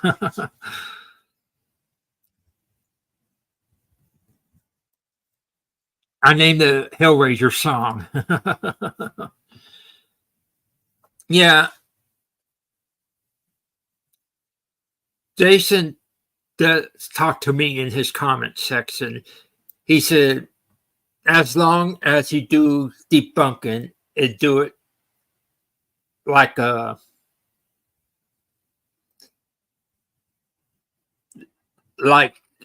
normal people talk, no name calling or nastiness, that he'll respond to the messages and that, and listen to what you say, what you think, and that.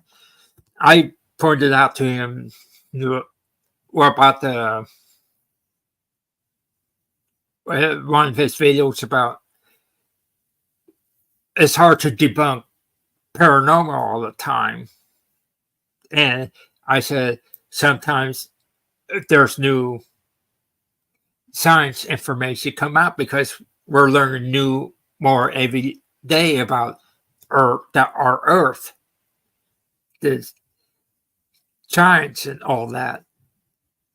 Like I said, if you have a stuff falling off cells and that,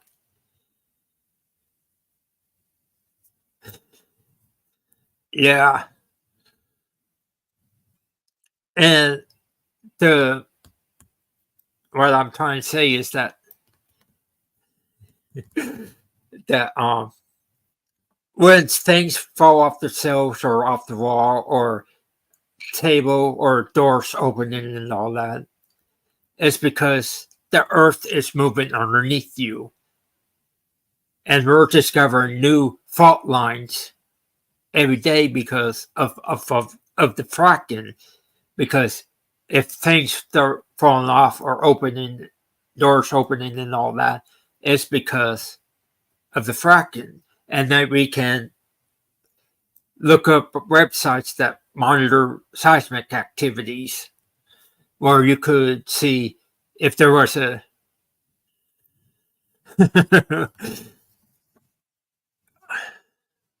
and if there was a activity of earthquake at the time of the door opening and all that, then you could debunk that as a quake, an earthquake opening the doors all by itself or stuff falling off. I have stuff happening, falling off myself in my house, and later that night on the news, we had an earthquake because of the fracking going on. So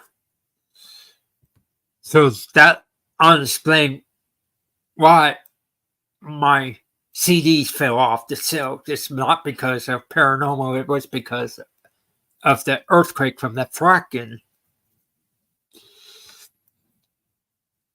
And there's also another thing that I've been reading up on. They're starting to find animals and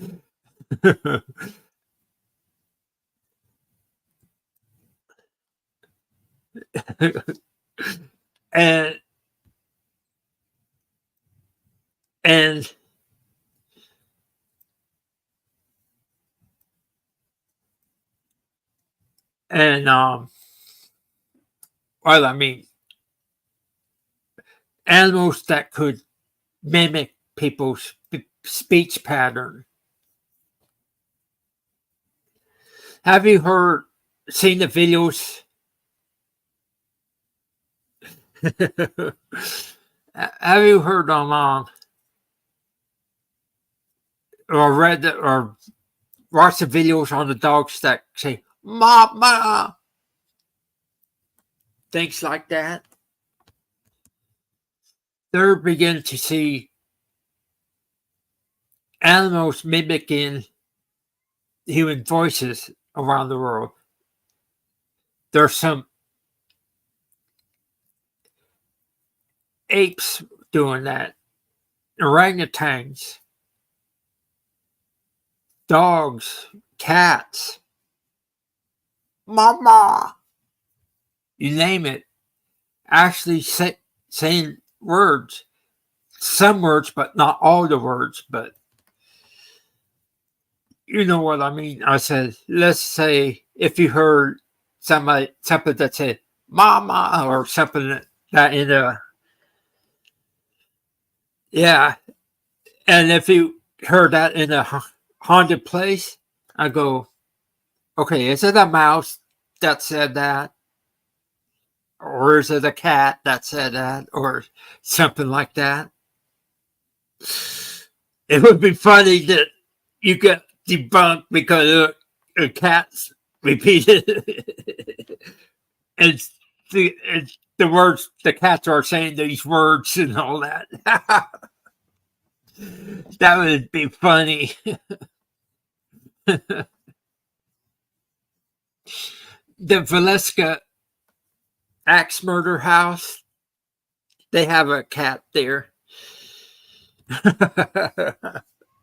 Yeah. Oh, I guess it's time for me to feed the kitties. They're all the cats are screaming for food now. Yeah. I want to prank. I want to prank like some of these people.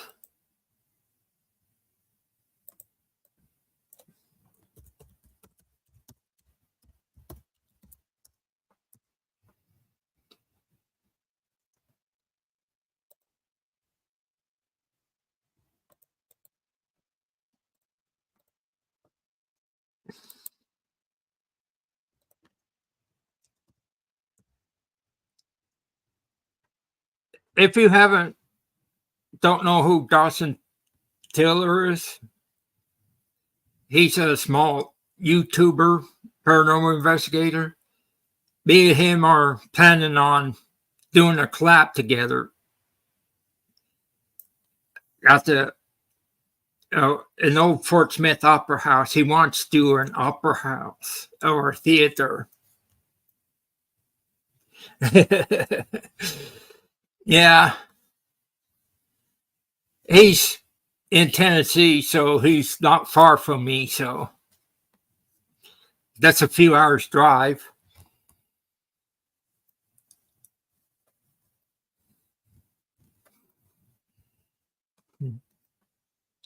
Yeah, I'm surprised he collabed with.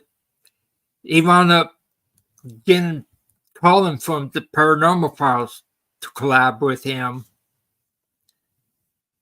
That's unusual that Colin would collab with somebody as small as him.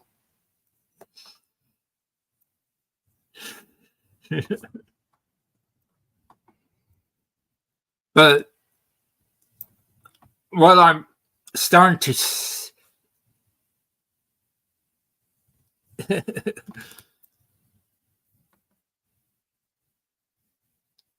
isn't Joe Vitale in Tennessee too, if I remember right? Oh yeah, you should do the check out the video with the side eye guy with Dawson.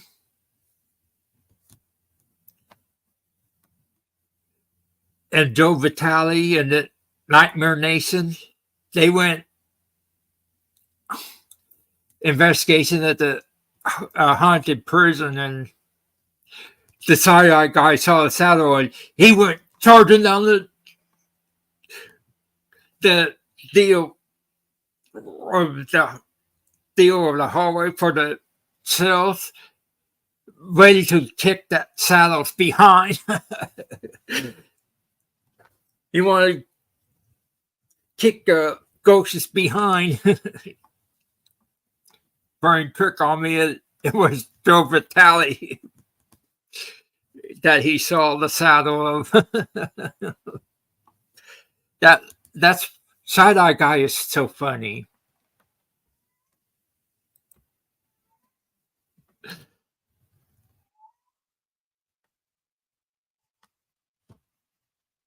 Yeah.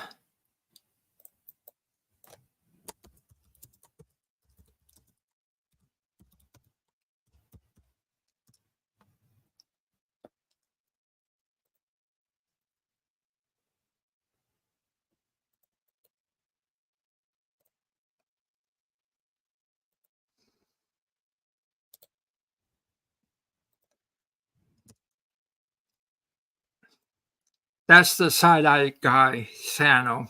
He did a deal on Things to Fam.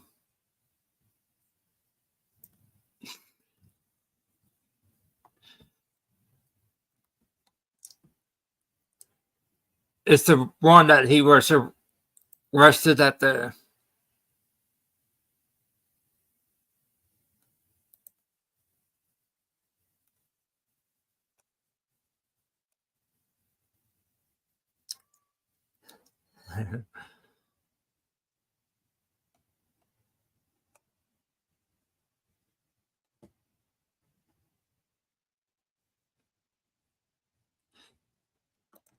And he has a.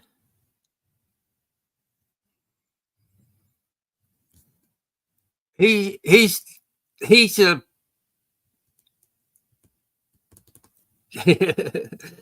He's a believer, but he's also a skeptic too. You know what I mean? That's a lot of us in the or debunking community. We believe, but we don't.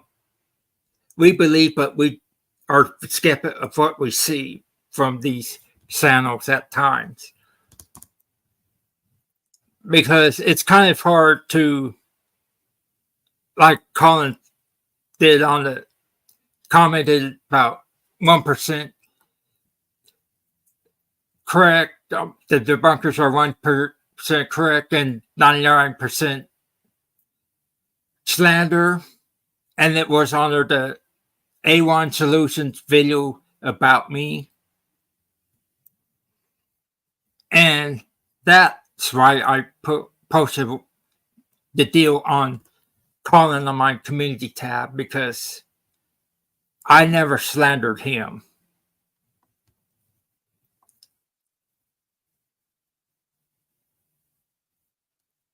It doesn't mean I don't do debunks on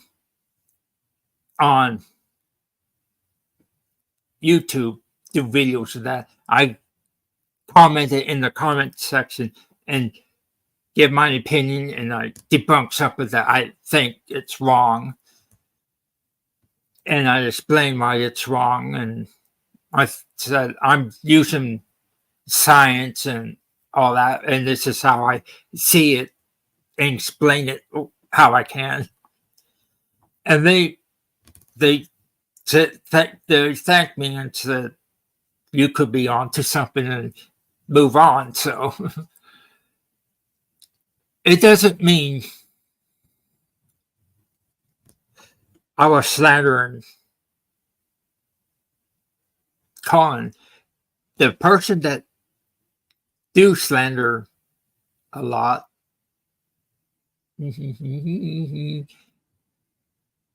there's initial ACTV.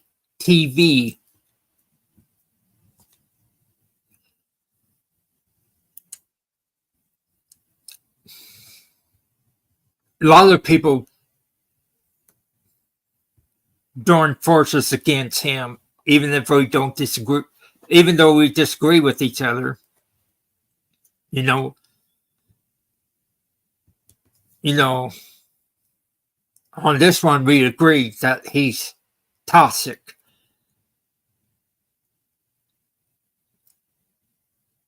And these other channels are coming to Colin on Paranormal Files or Overnight in them and said, you did a collaboration with the Trend Paranormal, because they don't, there's lots of people don't like them for a reason. And I could see why. We call them the Crayola kids because they throw tantrums like little kids. To say, not by their looks, it's because the kids, they copyright strike Joe Vitale when he corrected their history, that they told false history of the places.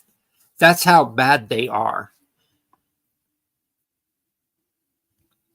I also corrected Project Fear's history of the Valeska axe murder house. I have to correct Sam Colby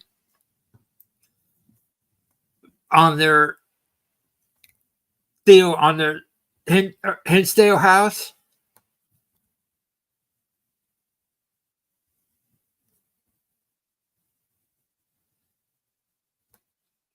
Yeah. Yeah. That's how bad they are.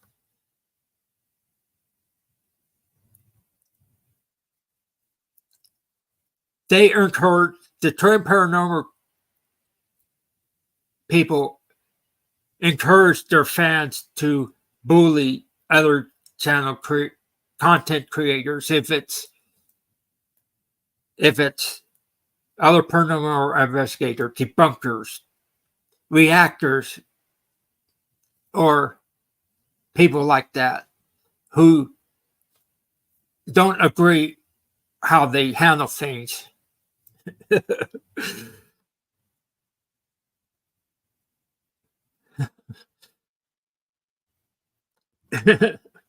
I want to say something else, but I'll probably get their haters on me. I was going to say they came out of Beluga's blowhole.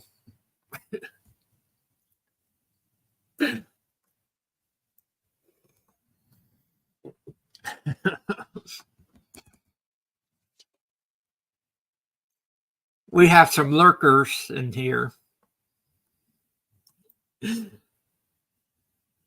Speak, speak, speak, speak.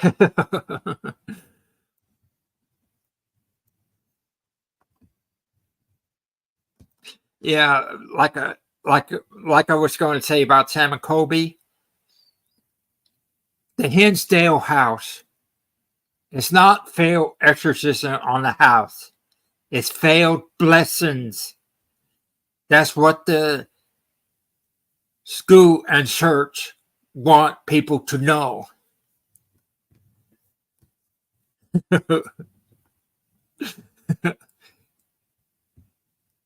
Any paranormal investigators out there, the church leaders out there want you to know it's failed house blessings.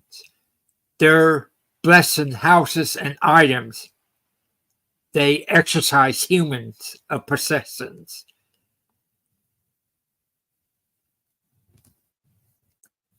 You know what I mean? Get the two things straight. Don't mix them up. You're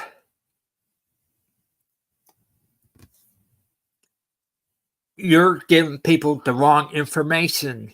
If you want to be better at telling these history, you need to learn the definition between the stuff religiously.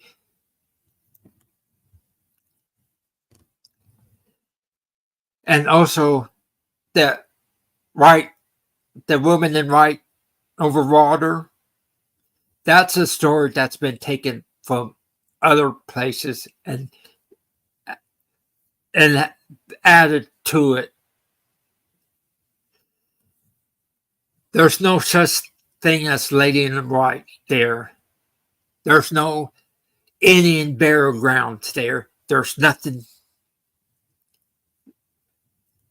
there except for the simple real stuff. But trying to bring other stuff from different places around the country is not helping that case now. And no, there's no JoJo.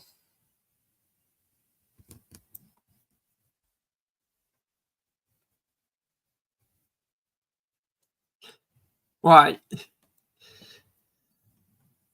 Yeah, it's the thing that they want people to know is that it's either house blessings or cleansing of the houses that they do, or things like dolls or like Annabelle. They do a blessing or cleansing.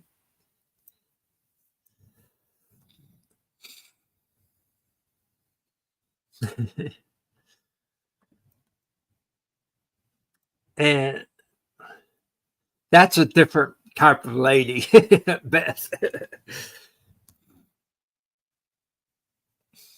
You know what I mean?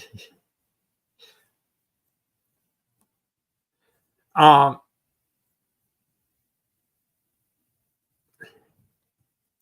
Probably be something to do with somebody there from a long time ago. Now, what was I saying? Other things that people need to do, the investigators, calling of paranormal files and other people.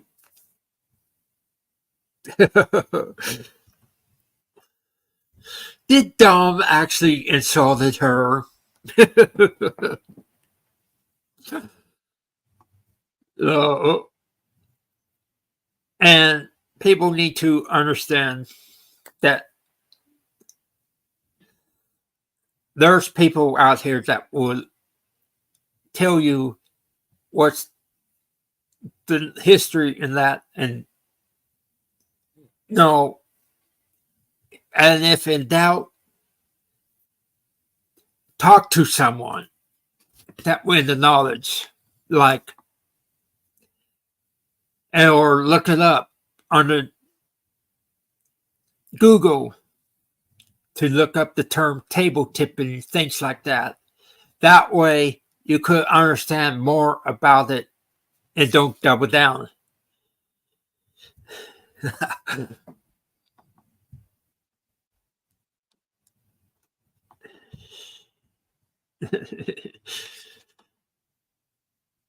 Oh.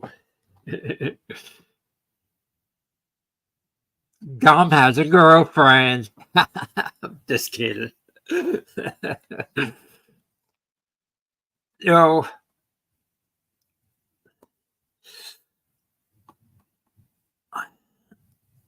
like I said, look things up, have people help you do research on stuff, things like that, so you could understand. And Elton of Overnight, look up Debit Box hoax, and you could see the Debit is nothing but a hoax, just like Slenderman and that.